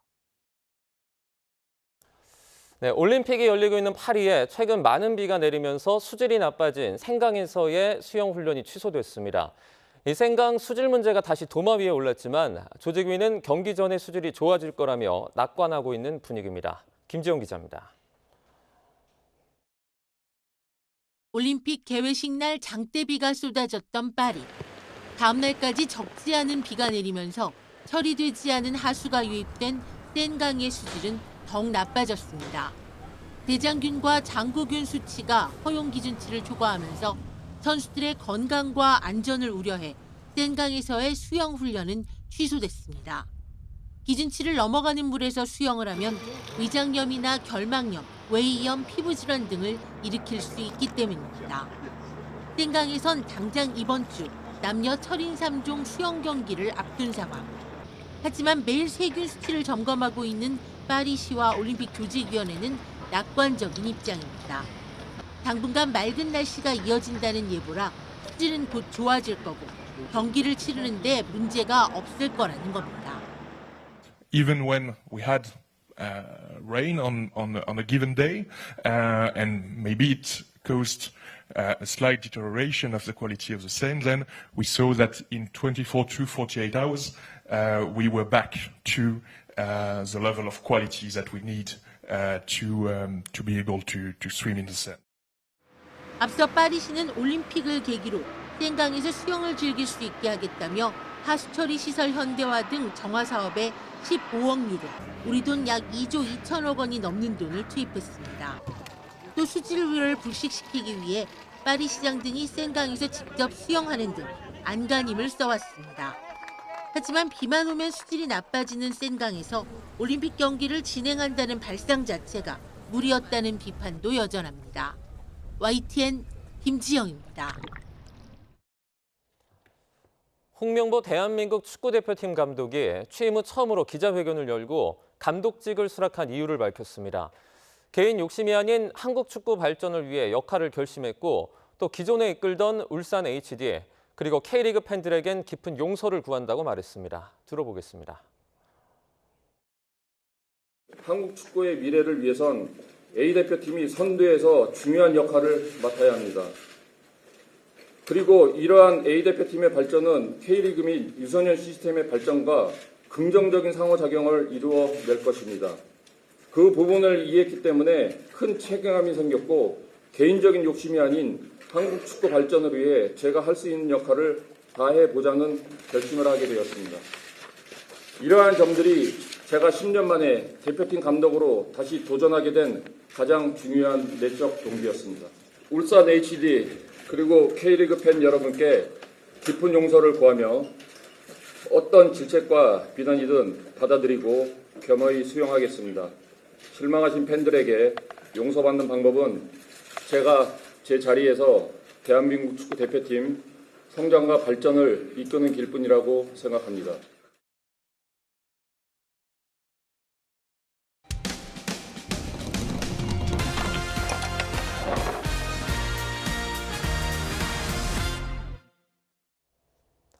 여럿이 모여서 구매를 하면 더 싸다는 장점 때문에 공동구매 이용하시는 분들이 많죠. 선불금을 내면 금액의 20%를 포인트로 더 주겠다며 회원들을 끌어모은 공동구매 카페가 있는데요. 상황이 어렵다며 갑자기 공동구매를 취소하더니 환불도 제대로 이루어지지 않고 있다는 제보가 들어왔습니다. 신규혜 기자가 취재했습니다. 몇 달 전 인천으로 이사한 A씨는 청라 지역의 한 공동구매 카페에 가입했습니다. 구매 물품은 각종 생필품부터 제철 과일까지 다양했는데 회원 수가 8,000명이 넘는 데다 선불금을 내면 금액의 20%를 포인트로 얹어준다는 말에 적극적으로 이용했습니다. 카페 측이 공급업체에서 물건을 떼온 뒤 배달해주는 방식이었는데 이곳처럼 지정된 장소에서 물건을 직접 받아갈 수도 있었습니다. 그런데 지난 5월 운영자 B씨는 갑자기 사정이 어려워졌다며 진행 중이던 공동구매를 취소했습니다. 납품업체에 미납금이 생기면서 카페 통장에 가압류가 걸린 겁니다. B씨는 선불금을 돌려주겠다고 했지만 그마저도 전액은 아니었습니다. 수십만 원에서 100여만 원씩 선불금을 낸 회원들은 황당했습니다.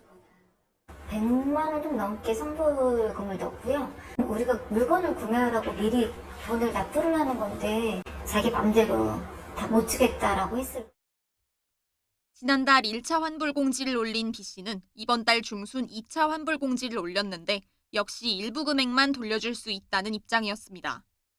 자기는 선불금을 다 받아놓고 자기는 돈 없으니 우선은 내가 주는 대로 받아라. 이런 식의 너무 화가 나 있었고 사람들이 이분 하나 믿고 여태까지 구매를 하고 기다렸는데 B씨는 책임을 회피할 마음은 절대 없다며 상황을 최대한 빨리 해결하기 위해 부업까지 뛰면서 노력하고 있다는 입장입니다.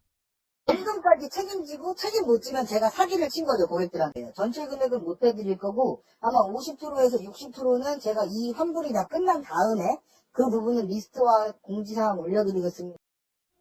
피해자 단체 대화방에 120여 명이 모인 가운데 이들은 B씨를 상대로 민사소송 등 법적 대응을 준비하고 있습니다.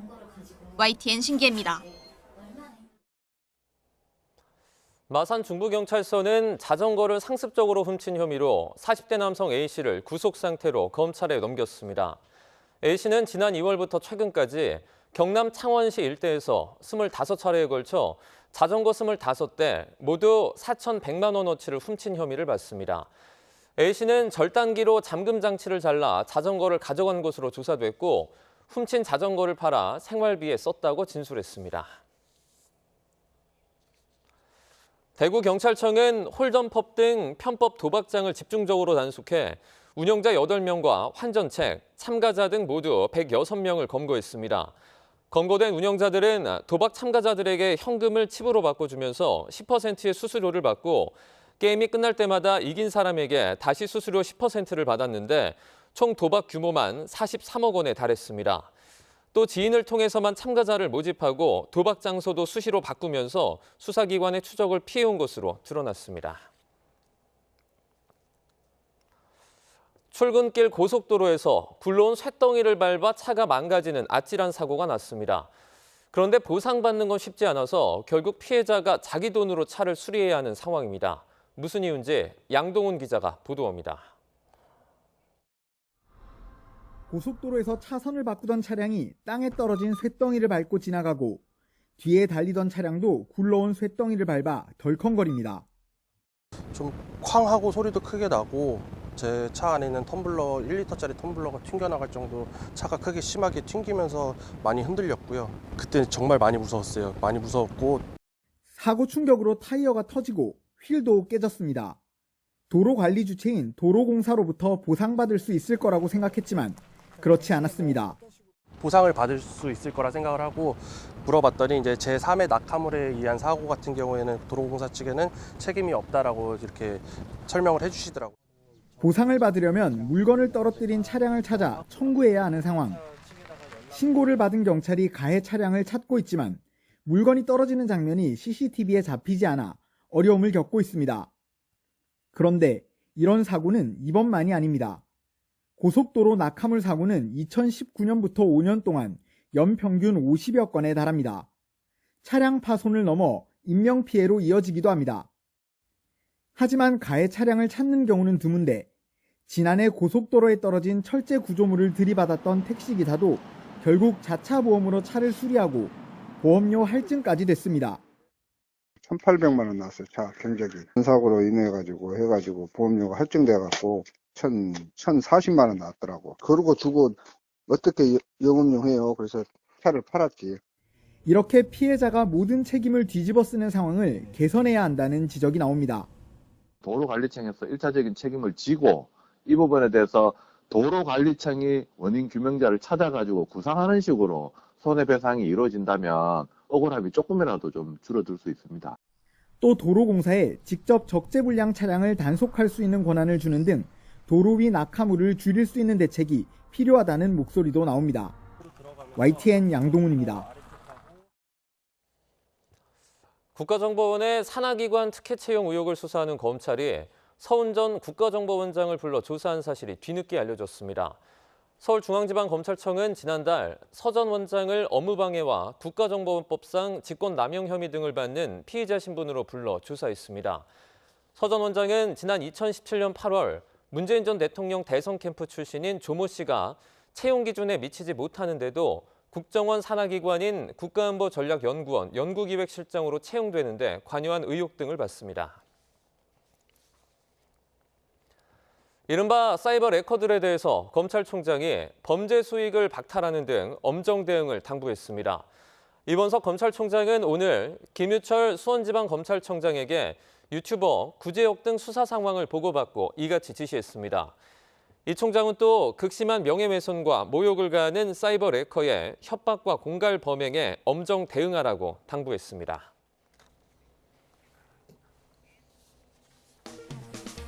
그룹 스트레이키즈가 새 미니 음반 에이트로 미국 빌보드 메인 앨범 차트 빌보드 200에서 자체 통산 5번째 1위를 차지했습니다. 미국 빌보드는 현지 시간으로 28일 차트 예고 기사에서 스트레이키즈의 에이트가 23만 2천 장에 해당하는 앨범 유닛으로 차트 정상에 올랐다고 밝혔습니다. 이어 BTS의 지민의 솔로 2집 뮤즈는 스트레이키즈에 이어 2위로 처음 진입했는데요. 빌보드는 K-팝 앨범이 빌보드 200에서 1, 2위를 차지한 건 처음이라고 설명했습니다. 고대 로마인들이 건설한 이탈리아의 아피아가도가 유네스코의 세계유산에 등재됐습니다. 이에 따라 이탈리아는 단일 국가로는 가장 많은 60개의 세계유산을 보유하게 됐는데요. 유네스코 세계유산위원회는 아피아가도를 세계유산으로 지정하면서 도로 건설과 토목, 토지 매립 공사에서 나타난 로마의 뛰어난 기술력의 집합체라고 평가했습니다. 할리우드 마블 시리즈 아이언맨으로 유명한 배우죠. 로버트 다우니 주니어가 어벤져스 시리즈의 악당 닥터 둠 역으로 돌아온다고 합니다. 이번 시리즈의 연출을 맡은 루소 형제는 다우니 주니어의 악당 역 복귀를 두고 마블의 멀티 유니버스에서 상상할 수 없는 가능성을 보여주는 증거다 이렇게 설명했는데요. 다우니 주니어가 아이언맨이 아닌 대표적 악당 닥터 둠으로 복귀한다는 소식에 일부 팬들은 충격에 빠졌다고 버라이어티가 전했습니다. 영화 역사상 가장 유명한 의상 중에 하나로 꼽히는 물건이죠. 스타워즈에서 레아 공주의 황금색 비키니 의상이 미국 경매에서 2억 4천만 원이 넘는 가격에 낙찰됐다고 외신들이 보도했습니다. 이번 경매에서는 이 비키니 외에 스타워즈 시리즈의 첫 번째 영화인 지난 1977년 작품 스타워즈 에피소드 4 새로운 희망에 등장한 전투기 모형도 150만 달러, 우리 돈으로 20억 7천만 원에 낙찰됐습니다. 산의 불길이 심상치가 않죠. 덥고 건조한 날씨로 미국 서부 지역 곳곳에서 이렇게 산불이 계속 확산하고 있습니다. 캘리포니아 산림소방국은 현지 시간으로 27일 오후 기준 산불이 14만 1,600여 헥타르를 태우면서 주말 사이 2배 이상 확대됐다고 발표했습니다. 이에 따라 캘리포니아 당국은 비상사태를 선포했는데요. 다행히 소방당국은 기온이 내려가고 습도가 올라갈 것으로 예보됐다면서 불길 확산을 늦추는 데 도움이 되기를 기대한다고 밝혔습니다. 미국 서부의 산불이 자고 나면 2배로 커지는 등 올해 최악의 상황으로 치닫고 있습니다. 최근 미국에서는 110여 곳에서 불이 나 서울시의 12배에 이르는 면적을 태워버렸는데요. 신웅진 기자가 취재했습니다. 파크 파이어로 불리는 캘리포니아주 북쪽 지역의 산불이 심각합니다. 지난 주말 24시간 만에 2배로 커지는 등 화마가 1,400여 제곱킬로미터의 숲을 삼켜버렸습니다. 100여 채의 건물이 파괴되고 수많은 이재민이 발생했는데 현지 시간 28일 현재 진화율은 12%에 불과합니다. 캘리포니아주 역대 7번째 규모인데 85명이 숨지고 주택 11,000채를 불살라버린 2018년 파라다이스 산불의 악몽을 다시 떠올리게 합니다. I'm just trying to figure out what we're doing. That's all. We gotta have a place to land. 캘리포니아주 남부의 세쿼이어 국립공원과 오레곤주 동부와 아이다호주 동부 등에서도 불길이 잡히지 않고 있습니다. 미국에서는 최근 110여 곳에서 화재가 발생해 7,250제곱킬로미터, 남한 면적의 7%가량이 소실됐습니다. 지구온난화로 인한 이상고온과 건조한 날씨 때문에 산불이 끊이지 않고 있습니다. 그나마 캘리포니아 북부에는 앞으로 며칠간 낮은 기온과 습한 날씨가 예고돼 불길을 잡는 데 도움이 될 것으로 기대됩니다. A lot of our crews are what's doing called prepping, basically getting out ahead of the fire, finding those structures, communities, making sure those areas are more survivable should the fire go through. 100년 만에 최악의 화재를 겪은 캐나다 로키 산맥의 제스퍼는 도시의 3분의 1이 잿더미로 변한 가운데 국립공원 산불은 여전히 통제 불능인 상황입니다. YTN 신홍진입니다. 재해가 발생하면 재해 지도를 가지고 대피하라. 정부에서 만든 지침입니다. 과거에 침수된 이력을 나타내는 침수 흔적도 같은 재해 지도는 지자체가 만들고 어떤 내용이 담겨야 할지까지 법으로 강제하고 있습니다. 그런데 관리가 잘 되고 있을까요? YTN 데이터랩이 분석해봤습니다. 인천시가 시민들에게 공개한 2017년 기준 상습 침수 구역입니다.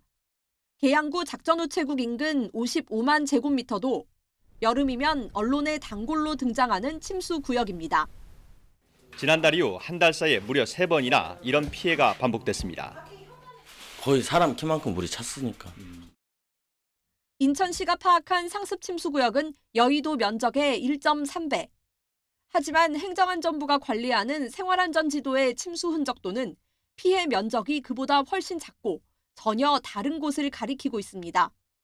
인천시가 상습 침수구역으로 설정한 영역의 99.8%가 행안부 지도엔 빠진 겁니다. 인천만이 아닙니다. 서울시와 행안부의 침수지도, 눈으로 봐도 확연한 차이가 납니다.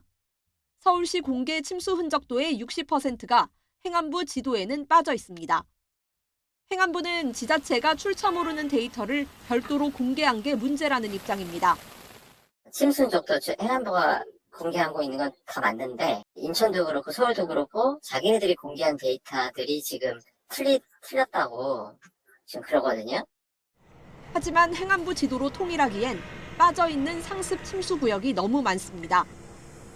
침수 흔적도는 자연재해 대책법상 재해지도 작성 기준 등에 관한 지침을 따라 지자체가 작성하도록 돼 있는데 침수 구역을 지나치게 적게 계산할 조건이 곳곳에 보입니다. 기초 지방자치단체에서 해요. 도로 같은 지표상에 흐르던 물이 집안보다 낮은 반지하 주택으로 유입된 경우에는 작성 대상에서 제외 가능하다 이런 조항들이 좀 있거든요. 예고 없는 비가 더 많이, 더 자주 오는 기후 재난의 시대. 시민들이 어떤 지도를 믿고 봐야 할지 누구도 속 시원한 답을 주지 못합니다. 그 안에는 절차나 방법은 있지만 실제로 이거를 어떤 데이터들을 어떻게 가공을 해서 어느 정확도로 어떻게 검증할 건지 이 중요한 정보라면 이걸 지자체 단위로 이렇게 알아서 하라고 맡겨둬야 되는가라는. 이런 가운데 물 재해 상황 관리를 맡고 있는 환경부는 도시 침수 지도를 공개하고 있지만 많은 지역이 미제작 상태입니다. YTN 장하영입니다. 전세 피해를 구제하는 것도 중요하지만 피해가 생기지 않도록 미리 예방할 수 있다면 더 좋을 텐데요. 경기도에서 안전한 전세를 만들기 위한 민관 프로젝트가 시작됐습니다. 최명신 기자입니다. 지난해 문을 연 경기도 전세피해 지원센터입니다. 임시거처가 필요한 사람들에게 공공임대주택을 제공하고 이주비와 긴급 생계비를 지원하고 있습니다. 어떤 정보부터 취득해야 되는지 고민되실 수 있는데 저희 센터에 전화부터 하시면 좋겠고요. 올 들어 경기도 내 전세 사기 피해 인정 건수는 벌써 4천여 건. 피해 우려가 있는 건수까지 포함하면 피해 규모는 더 늘어날 가능성이 큽니다. 사기를 당하기 전 미리 예방할 수는 없을까? 경기도와 도내 공인중개사 3만여 명이 손을 잡고 안전전세 프로젝트를 발족했습니다. 먼저 공인중개사들이 자발적으로 위험한 물건은 중개하지 않고 임차인과 함께 체크리스트를 만들어 꼼꼼하게 확인하는 안전전세 길목 지킴 운동을 시작했습니다. 중개 시 매뉴얼이라든가 잘 정리되어 있기 때문에 그것만 실천한다고 하면 전세 사고가 예방이 될 수 있고요. 916명으로 꾸려진 민관합동 안전전세 관리단은 일선 공인중개사들의 현장 정보를 활용해 불법 행위에 선제적으로 대응할 예정입니다. 공인중개사 분들이 내 계약에 의해서 모든 전세 계약이 체결되기 때문에 이 전세 계약만 안전하게 체결된다면 청년들을 구할 수 있다는 그 컨셉에서 시작됐어요. 도는 안전전세 프로젝트에 동참하는 공인중개사에게 안전전세 지킴이 스티커를 배포해 도민들이 쉽게 확인하고 이용할 수 있도록 할 계획입니다. YTN 최명순입니다. 중국을 방문한 오세훈 서울시장이 첫 공식 일정으로 충칭 연화지에 있는 대한민국 임시정부 청사를 찾았습니다. 오 시장은 백범 김구 선생 흉상 앞에서 묵념하고 조국의 독립을 위해 헌신한 애국선열의 희생과 헌신에 감사의 마음을 전하며 헌화했습니다. 오 시장은 독립유공자 후손들과도 만나 임시정부 청사 운영과 보존을 위한 노력에 감사를 표하면서 자료 발굴이나 형태 보존 등 필요한 부분이 있으면 서울시도 돕겠다고 말했습니다. 서울시장이 충칭 임시정부 청사를 방문한 건 이번이 처음입니다. 전국적인 폭염 속에 찜통 같은 날씨가 이어지고 있습니다. 내일까지 중북부를 중심으로는 비와 함께 강한 바람도 불겠는데요. 자세한 날씨 기상캐스터 연결해서 알아보겠습니다. 이혜민 캐스터. 네, 홍제폭포에 나와 있습니다. 네, 오늘 서울 하늘이 굉장히 흐리던데 이 중북부에는 비 소식이 있어요. 네, 맞습니다. 지금 이곳에도 먹구름이 가득한 채 하늘이 매우 흐린데요. 내일까지 중북부 지역에 비가 이어지겠습니다. 우선 서울 등 수도권 지역은 내일 낮까지 비가 오락가락 이어질 텐데요. 당분간 중북부 지역을 중심으로 비가 내렸다 그치기를 반복하겠습니다. 가방 속에 휴대하기 편한 작은 우산 챙겨 다니시는 게 좋겠습니다. 네, 폭염이 계속되고 있는데 지금 서울의 더위 상황은 어떻습니까?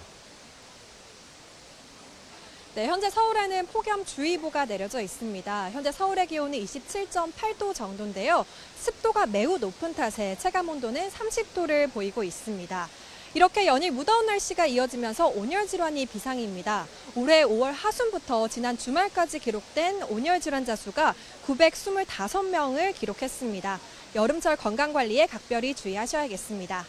그럼 자세한 폭염 상황 알아보도록 하겠습니다. 전국 대부분 지역에 폭염특보가 내려졌는데 경기 남부와 충청 이남 지역은 경보 지역이 많습니다. 습도가 높아서 체감온도가 크게 치솟았는데요. 현재까지 체감하기에 가장 더운 곳은 울산 울주군 온산읍으로 36도를 기록했고요. 양산은 35.4도, 보성과 강릉은 34도를 웃돌고 있습니다. 오늘 한낮에 서울 30도, 대전과 광주 33도, 대구는 36도까지 치솟겠고 비가 내리며 습도가 높은 중부를 중심으론 실제 기온보다 2에서 3도가량 더 덥게 느껴지겠습니다. 현재 전국에 구름이 많거나 흐린 가운데 내일까지 수도권과 영서, 충북 북부에 적게는 5에서 많게는 30mm의 비가 내리겠습니다. 그 밖에 충청과 호남, 경북 북부 내륙에는 오늘 빗방울이 떨어지는 곳도 있겠습니다. 비는 내일 낮이면 대부분 그치겠고요. 경기 북부와 영서 지역은 내일 늦은 오후까지 오락가락 비가 이어지겠습니다. 이번 주도 열대야와 찜통더위가 기승을 부리겠습니다. 주 후반까지 수도권과 영서에는 비가 자주 내릴 전망입니다. 현재 강원 중북부 산간에는 강풍주의보가 내려진 가운데 순간풍속 초속 20m 안팎의 바람이 기록되고 있습니다. 오늘은 중부지방에, 내일은 영동과 경북 북부를 중심으로 강한 바람이 불 걸로 보이니까요. 날아갈 수 있는 시설물은 단단히 고정해 주셔야겠습니다.